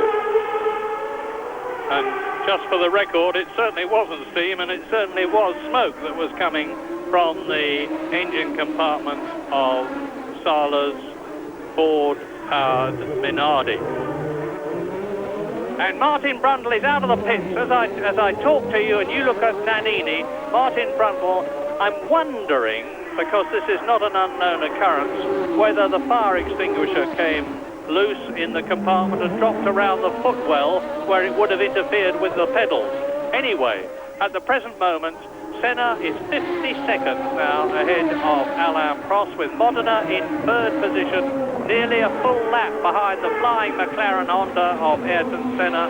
4th is Alex Caffey, 5th is Michele Alboreto, in 6th position is Nannini, 7th is Capelli, 8th is Chiva, Jonathan Palmer is coming up in 9th position, and the reason Martin Brundle stopped was to have his battery changed, or rather to have his Brabham's battery changed, and has obviously dropped down the field, but we can expect to see him really flying, and I'm wondering how close he will get to the fastest lap of the day so far, which is that of Ayrton Senna, 1 minute 26.017, and now we're with Martin Brundle, and I think we're going to see some really sparkling driving.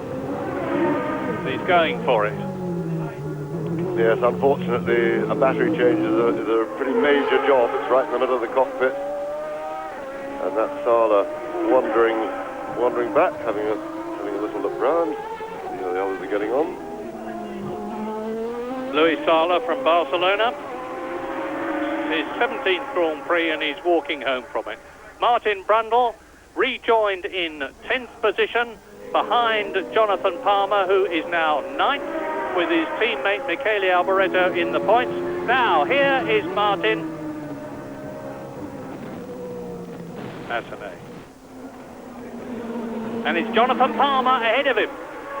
So we're with the battle for 9th position, and Martin Brundle squeezes through, forces Jonathan Palmer out and gains a place. Yes, that looked a little bit on the marginal side to me, but Brundle really squeezed his way in, and I think he'll owe a lot of thanks to Jonathan Palmer for giving him the space, which he really didn't have to do at that point. Alain Prost, the gap is still much the same, because while Senna has gone through now, and he's on his 54th lap in this 77-lap race, controlling it very much from the front. He speeded up a bit, actually. 1 minute 26.8 was Ayrton Senna's last lap. We're waiting for Alain Prost to come through, and here he is doing so now. And the gap between the two McLarens is now 51 seconds, with Senna lapping over 2 seconds faster than Prost, who's being waved down. He speeded up a bit, actually. 1 minute 26.8 was Ayrton Senna's last lap. We're waiting for Alain Prost to come through, and here he is doing so now. And the gap between the two McLarens is now 51 seconds, with Senna lapping over 2 seconds faster than Prost, who's being waved down as he climbs up the hill into the Massenet, round the Hotel de Paris, turns right in Casino Square, drops down the hill with the Metropole Hotel on his left now, into the Mirabeau, and here is Martin Brundle on a replay. Yes, and I think this is probably the instant where he passed Palmer. You see Palmer just going out of the picture on the left, and very tight indeed. So his left front wheel there, lock, and we didn't really see much of it from that angle. And that move took Martin Brundle up from 10th position to 9th position, and he's going to make a few more up. Here's the replay again. And you see that's Michele Alboreto in front too. So Martin Brundle squeezes through with both his wheels on the curb at the right-hander, drops down to the left-hander, lows. And I think if and when he watches an action replay of that manoeuvre, he'll be very grateful to Jonathan Palmer, because I think Martin would be the first to admit he overcommitted himself there and got himself into a bit of trouble, and it was only the good sense and the alertness of Palmer that avoided it coming together.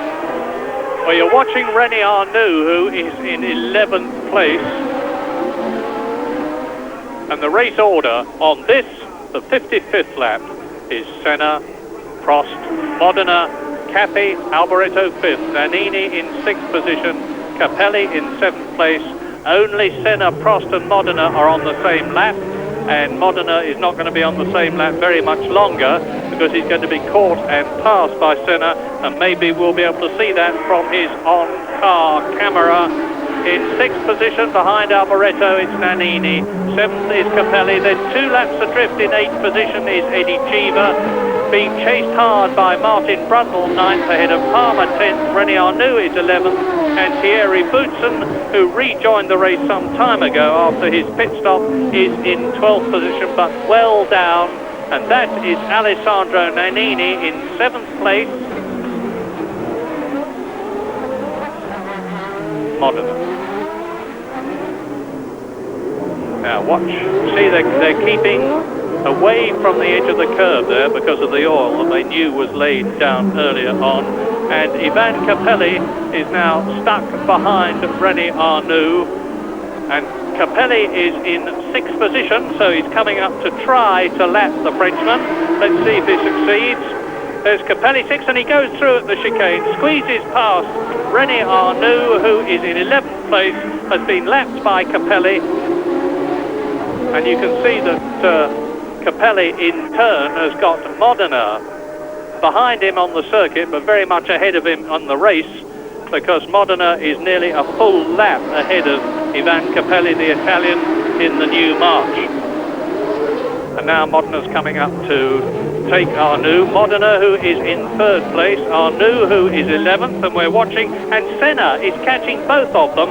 Senna to catch Modena, who is 3rd, Modena to lap Arnoux, who is 11th. Let's watch it. So there's the fastest man on the course, Ayrton Senna. Being held back by Modena and Arnoux. Is this going to give Alain Prost an opportunity to close up? Now, Senna's going to need all the courage, determination and grit that he's got to get past this lot. Modena squeezes through. Arnoux shuts the door. Senna dives through on the inside. So that's one place gained. And that's the most difficult one as far as Ayrton Senna was concerned, because I think that he will dispose of Modena more easily. And I thought Senna was pretty brave then to follow Modena through on the Mirabeau there, and thought he took a bit of a risk, but he got away with it. And now, of course, he is past Modena. A little bit of a brake block there from one of them. I saw a puff of smoke. Everybody through without damage, and the threat of Arnoux is quiet again for a while. Only two men are now on the same lap, 57, and they are Ayrton Senna and Alain Prost, because Senna has lapped Modena, who is in third position. Cafe is fourth. Alboreto is fifth. In sixth position, it is Capelli.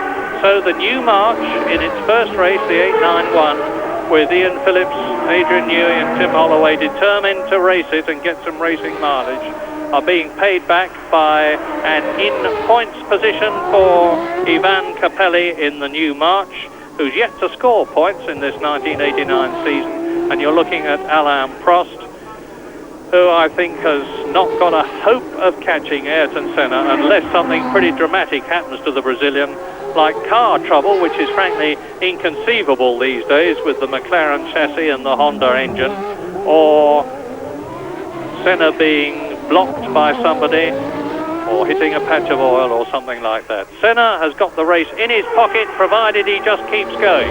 And he's now on lap 58, so there's nearly 20 laps to go, but Prost would have to gain something like 2 seconds a lap to catch him, never mind get past him. And that is Gabriele Tarquini walking in. Very, very sadly, I'm sure, because he took an absolutely super sixth position at San Marino in the AGS, which had only scored points once before in the hands of Roberto Moreno. And Tarquini had worked his way well up into the points only to have to retire. And here is Alain Prost. The gap now 46 seconds, but Prost is lapping 3 seconds faster than Senna, but I'm quite sure it is because Ayrton Senna has just decided he's going to take things very, very easily indeed, knowing that he can do so, give away seconds a lap to the hard-chasing Alain Prost and still win this race. Modena in third position, Cafe in fourth place, they're both on the same lap, as is the fifth position man Michele Alboreto and the sixth position man Capelli, and Alboreto going absolutely superbly. A lot of people said that Michele was over the hill after he had left Ferrari, but he's giving the lie to that in this race. Prost. Now let's see what Prost's lap time is. Senna's just gone round in 1 minute 27.7. And Alain Prost, chasing hard in second position, has just put up the fastest lap of the race. Prost has gone round in 1 minute 25.9, so he obviously hasn't given up, Alain Prost, because on lap 58 there is a new lap record by Alain Prost, who is certainly chasing very hard. Now there is Senna, and the gap is just under 44 seconds. With Senna coming through to complete a lap very shortly. Yes, I think realistically, though, Prost isn't really giving chase to Senna, because I'm sure he knows that Senna is capable of responding so long as his car is mechanically healthy. There's nothing really that Prost can do about chasing for a win.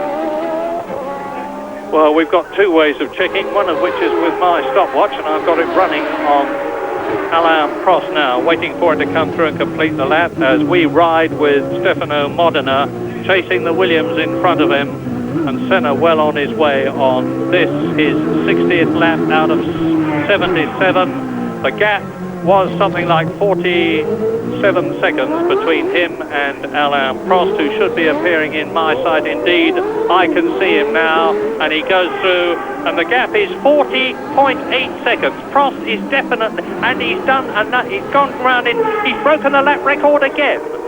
Alain Prost has just gone round in 1 minute 25.5, and the gap is down to 41 seconds. Well, the only thing that I can think of that maybe has suddenly spurred Prost on like this is that maybe over the radio he's heard that Senna has got some sort of a problem with his car, because there is no other reason for Prost to be going this quickly at this stage of the race when he's that far behind Senna and a long, long way in front of Stefano Modena, some 48 seconds ahead of Modena, some 40 seconds behind Senna. But something seems to have got into him, and we'll sit back and watch what happens. Yes, and meantime, let's give a very, very big hand to the man you're watching now, number 8, Stefano Modena, who is only in his 14th Grand Prix. Last year, he drove in the absolutely dreadful Eurobrunn and was not able to demonstrate the very real talent he has. He's grasping his opportunity in 1989 with both hands because he's in a superb motor car, the Brabham Judd.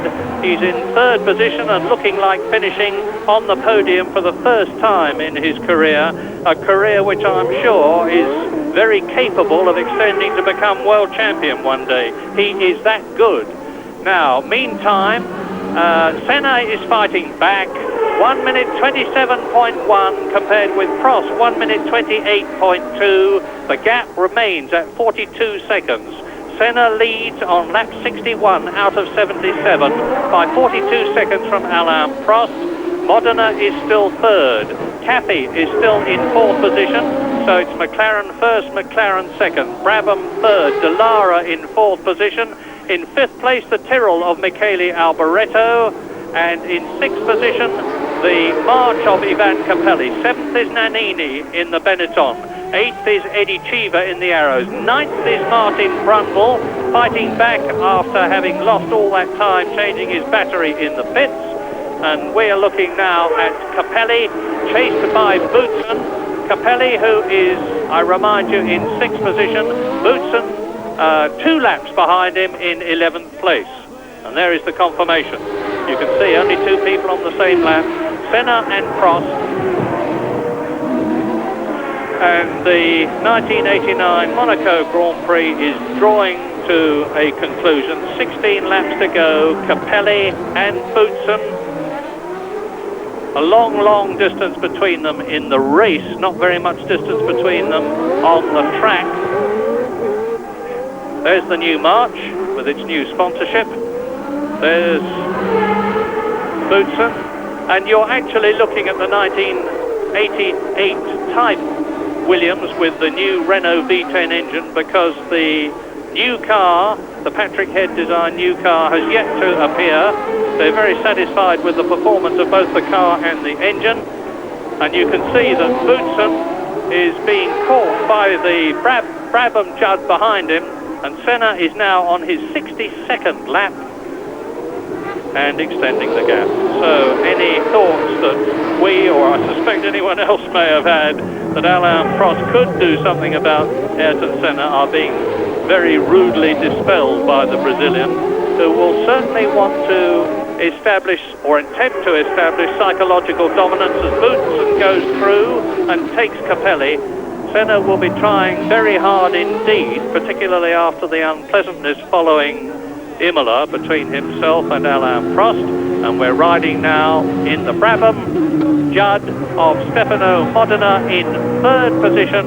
He's been lapped by both Senna and Prost. And he's having another go at Capelli and goes through. Capelli drops back, putting racing miles on the new March. We're on lap 63. McLaren Honda leads, McLaren Honda 2nd, Brabham Judd 3rd, Senna, Prost, Modena. And Eddie Cheever creeping up the field into 7th place now. He's passed Nannini and is some 4.5 seconds ahead of him now. And Ayrton Senna lapping just under 1 minute 27 compared with Prost 1 minute 29.2. Prost over 2 seconds a lap now, slower, and indeed than Senna. Indeed, Modena is now lapping faster than Prost is, and Cappy in fourth position is lapping very little slower than the McLaren Honda of Alain Prost there. 4 times a winner at Monaco, a most incredible record, 1984, 5, 6 and last year. And Senna, of course, won in 1987 in the Lotus. Yes, what remains unexplained is that little flurry of speed by Prost, as if it was just him having a bit of fun, enjoying himself and trying to stick a good firm lap record in. Because tactically for the race, it seemed pretty irrelevant. Senna squeezing his way past. Pair of Tyrrells. We're going to have an interesting situation as you watch Jonathan Palmer after this race, because if Senna and Pralov, there's a replay of Senna going through and taking Jonathan Palmer in the Tyrrell with Michele Alboreto in front of both of them. And I was saying we're going to have an interesting situation after this race if Senna and Prost finish in the order that they're in now, because they will be jointly leading the World Championship with 18 points each. And at this stage of the season, the rather reserved friendship which existed between them has now certainly been dissipated, and they both have been in the recent past saying some pretty harsh things about each other. And Palmer now coming up to Michele Alboreto. Jonathan Palmer in the Tyrrell chasing his teammate Michele Alboreto, who is in 5th place. And Jonathan Palmer is actually a lap behind Alboreto in 10th position, as Eddie Cheever and René Arnoux, with the Frenchman in the white helmet and in the blue Ligier, both their cars powered by Ford DFR engines. Now let's see how the determined Eddie Cheever copes with René Arnoux, who is in 12th position. Cheever is in 7th place. 2 laps behind the leader, Cheever. Arnoux is 3 laps behind the leader, Ayrton Senna.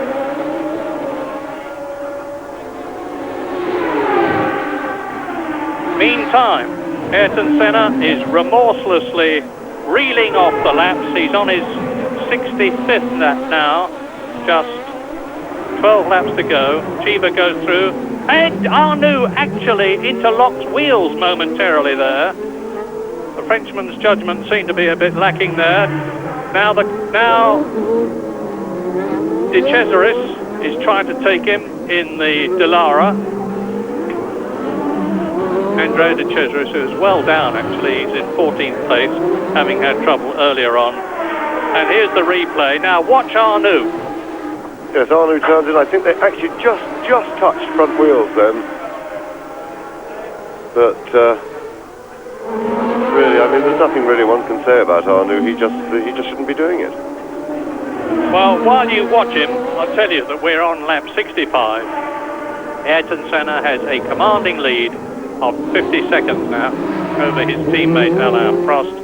Stefano Modena a lap behind in 3rd position. Looks like finishing in that place, and that'll be the highest he's ever finished in the Brabham Judd or anything else. Alex Cappy is in 4th place, and he is in the Dallara. In 5th position, Michele Alboreto, 2 laps behind the leader. 6th is Capelli, 2 laps behind the leader. 7th is Cheever, and in 8th position is Nannini. In 9th position is Martin Brundle, still ahead of Jonathan Palmer, 10th. Boutsen is 11th. René Arnoux is in 12th position. Johnny Herbert is 13th, and 3 laps behind the leader. So Johnny Herbert, who showed enormous profit and potential in Brazil by finishing in 4th place, is well down here. As Senna comes through to complete another lap, it will be his 66th lap. He's just ticking the laps away now. You can see there's the gap between them, nearly 53 seconds. and it's a race now which just has to run its distance. With 12 cars left running effectively out of the 26 that started.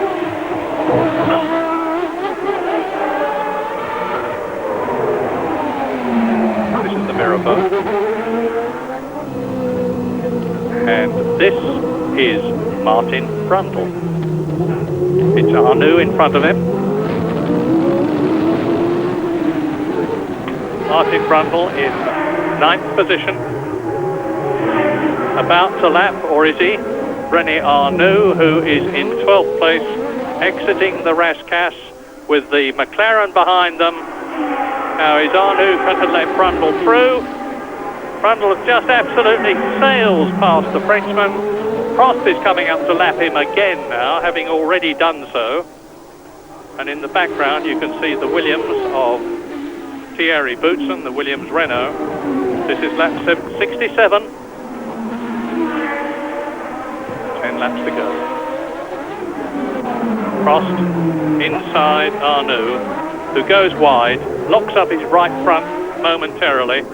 Now Prost is setting about Brundle, who is in 8th position now. Martin Brundle has gained a place. He's up into 8th position.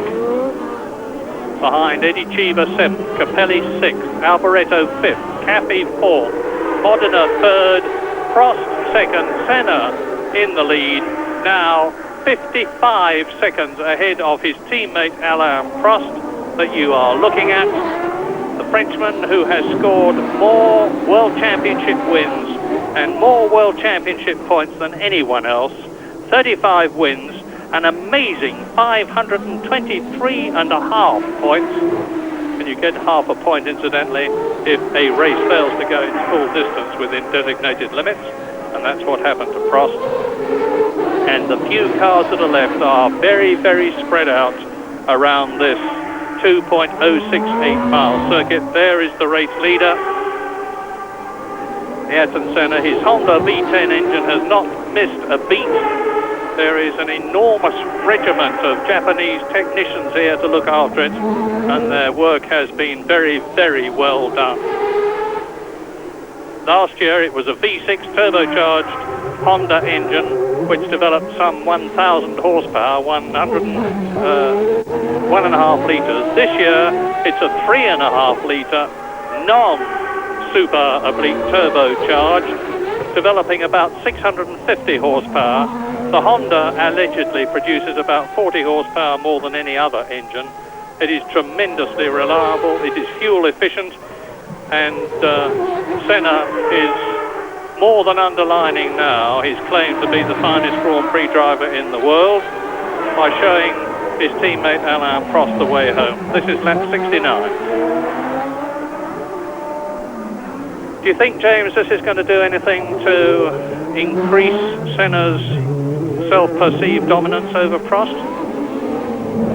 Well, I think being Monte Carlo, it's a bit of a specialist one for him, and I think Senna would certainly expect to dominate Prost here, but I think he would probably agree with me that there's still plenty of fight in the little fella yet, and particularly when we get to the quicker circuits. As Prost proved last year, he was able to be a real threat to Senna, and in fact in the second half of the season he really got going, and I don't think we've seen the last of Prost. Well, this is De Cesaris chasing the arrows of Eddie Cheever. De Cesaris, who is in 14th place, Cheever, who is in 7th position, and Eddie Cheever really deserves a finish in the points. He's driven with great courage and determination, as he always does. By the way, Jonathan Palmer has unlapped himself by passing Michele Alboreto, who is still in 5th position. Jonathan Palmer is in 10th place still, but he has unlapped himself. And now De Cesaris has got past Eddie Cheever. That Dallara was designed by Sergio Rinland, the same man that designed the tremendously successful Brabham Judd with the help of John Baldwin at Brabham.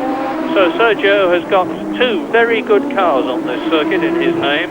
The 1988 improved 89 Dallara and of course the 1989 Brabham, returning to Grand Prix racing after a year's sabbatical in 1988.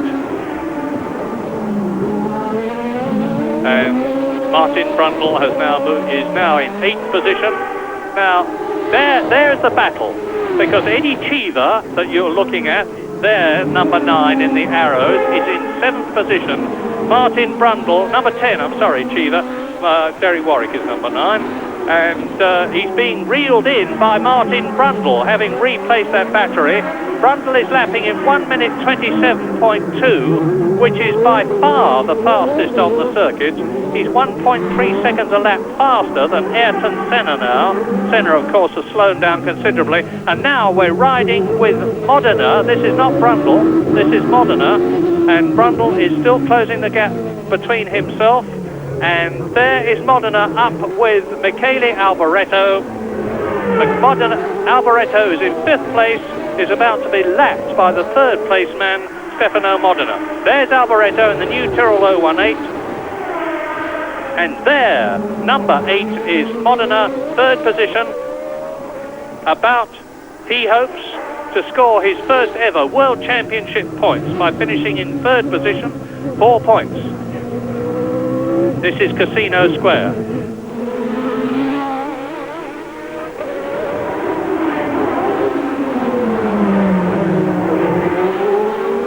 Round the right hand of the Mirabeau, this is the 2nd gear, 30 mile an hour Lowe's hairpin. Modena past Alboreto. Into the Portier, 2nd gear still. Up into 3rd, then 4th, into the 5th gear, tunnel under Lowe's Hotel. The one that flooded out some years ago and delayed the start of the Monaco Grand Prix very considerably. Down into the chicane. That's Alboreto. There is Modena. And meantime, Ayrton Senna is on his 71st lap in this 77th lap race. Now, as near as makes no difference, a full minute, ahead of Alain Prost. But Martin Brundle, still by far the fastest man on the circuit, in 8th position. And Ivan Capelli still in 6th place in that new march. That's him just going into the Rascasse round the swimming pool. Arnoux in the Ligier round Lowe's hairpin, followed by the Dallara.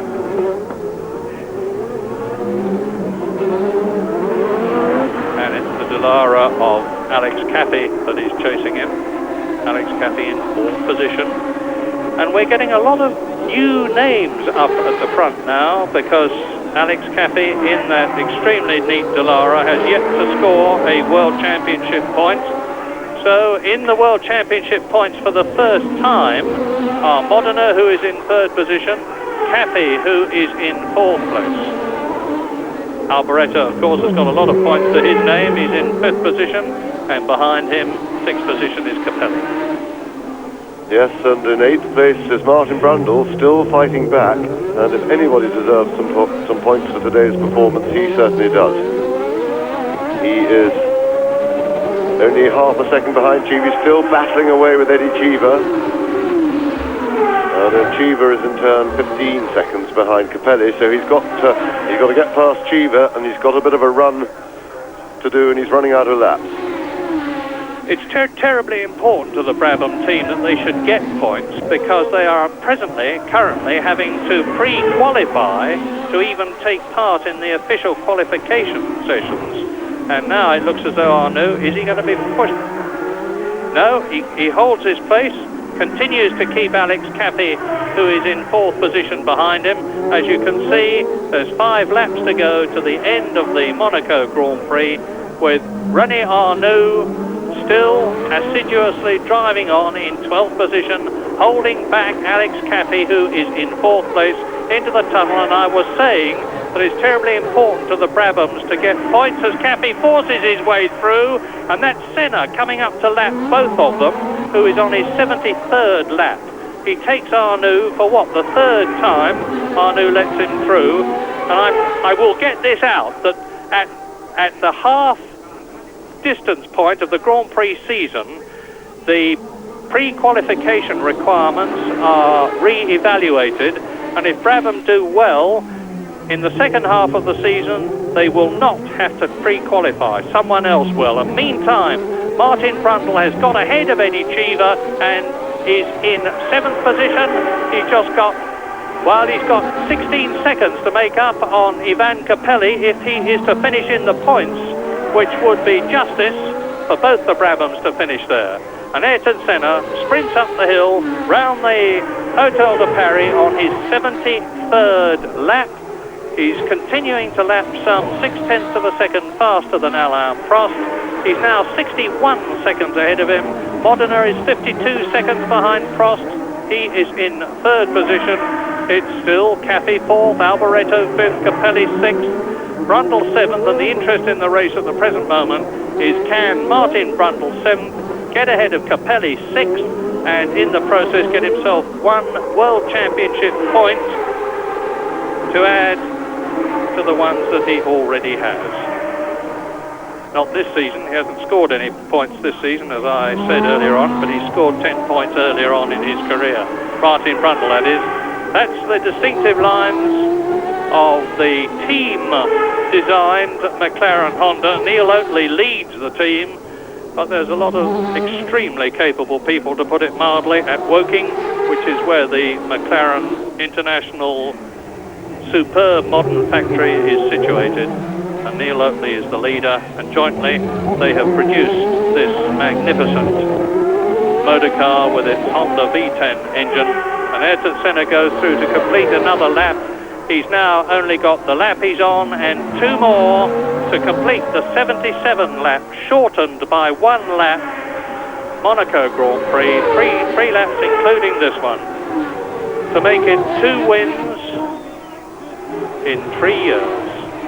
Prost won last year, Senna won the year before in the Lotus Honda, and he's lapping in 1 minute 29. Now, I'm going to be very interested to see what Martin Brundle's lap time is when he goes through at the end of this lap, because I suspect that he's still lapping considerably faster, and to see the gap between himself and Capelli.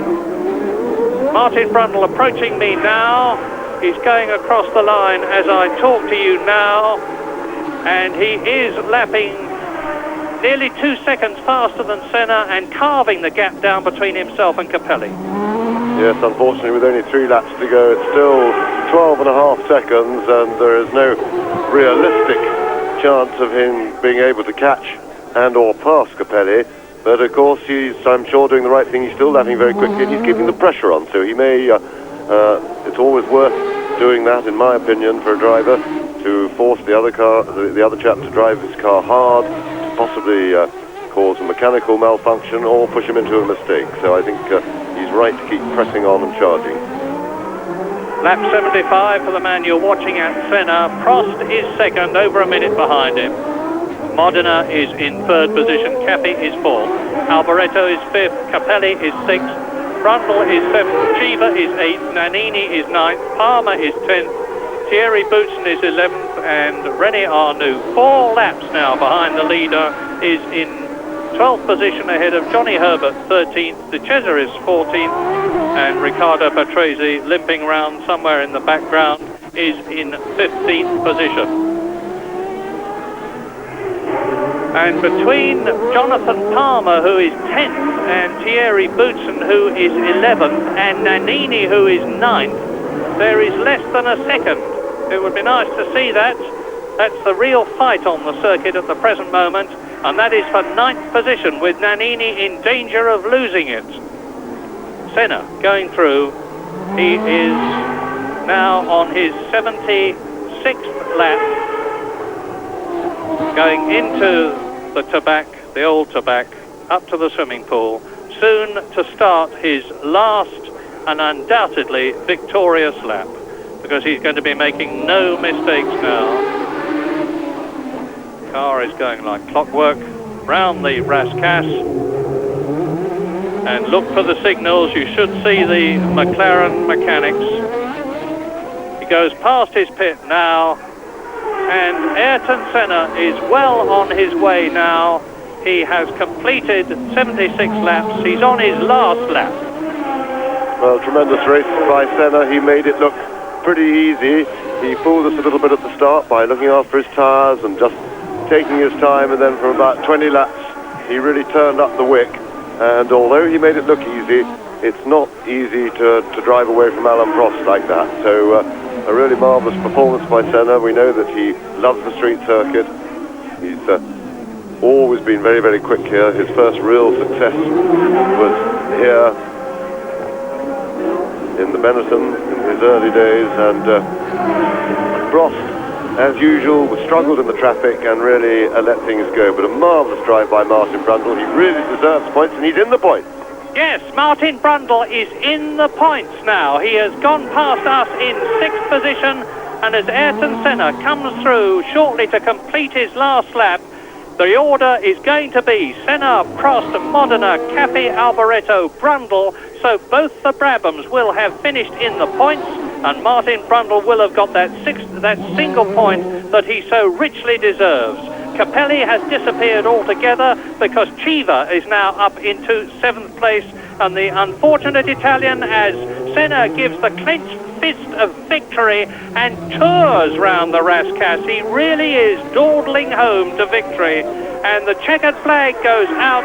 Ayrton Senna wins the 1989 Monaco Grand Prix to make it 2 wins in 3 races, and to move up into the World Championship lead jointly with his teammate Alain Prost. And from now on we can really expect to see the sparks fly.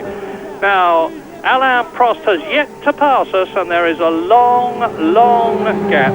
But, subject to official confirmation, the order of the Monaco Grand Prix: victory for Senna, 2nd for Prost, 3rd for Modena, 4th for Alex Caffey, 5th, an excellent 5th for Michele Alboreto, and 6th after Derek Warwick had stalled his point score for 3rd position for Stefano Modena, 4th Alex Caffey, 5th Michele Alboreto, and 6th, his first point this year, Martin Brundle.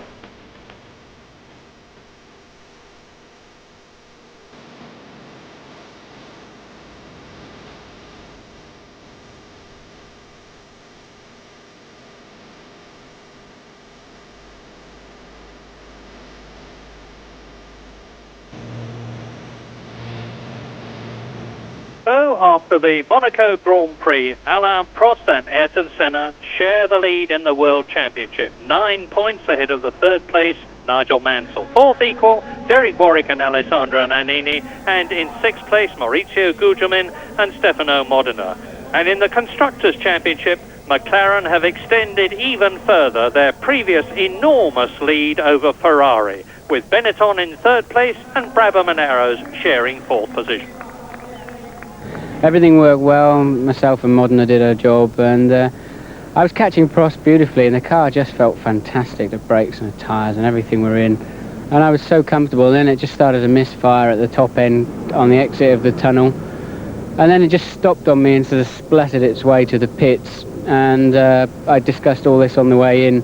The programme was that I would stay in the car so that I could hold the steering wheel and hold the brakes on while they changed the tyres, hop out, change the battery. I diagnosed the battery, God knows how I knew that, but I suggested it was the battery, which is underneath my legs. Yeah. Hopped out, and then of course I had to hop back in again, and all the messing around doing seatbelts up, which I seemed to be in there half an hour. I don't know how long I was in the pits, but then I was just fired up, and I had nothing to lose and everything to gain, and I made my decisions to pass people, and they just had to make their decisions after that. So, an excellent day for Brabham, and a pretty good one in the end for Martin Brundle. But 2 weeks ago, it was a terrible day for Gerhard Berger when he slammed his Ferrari into the wall at Imola.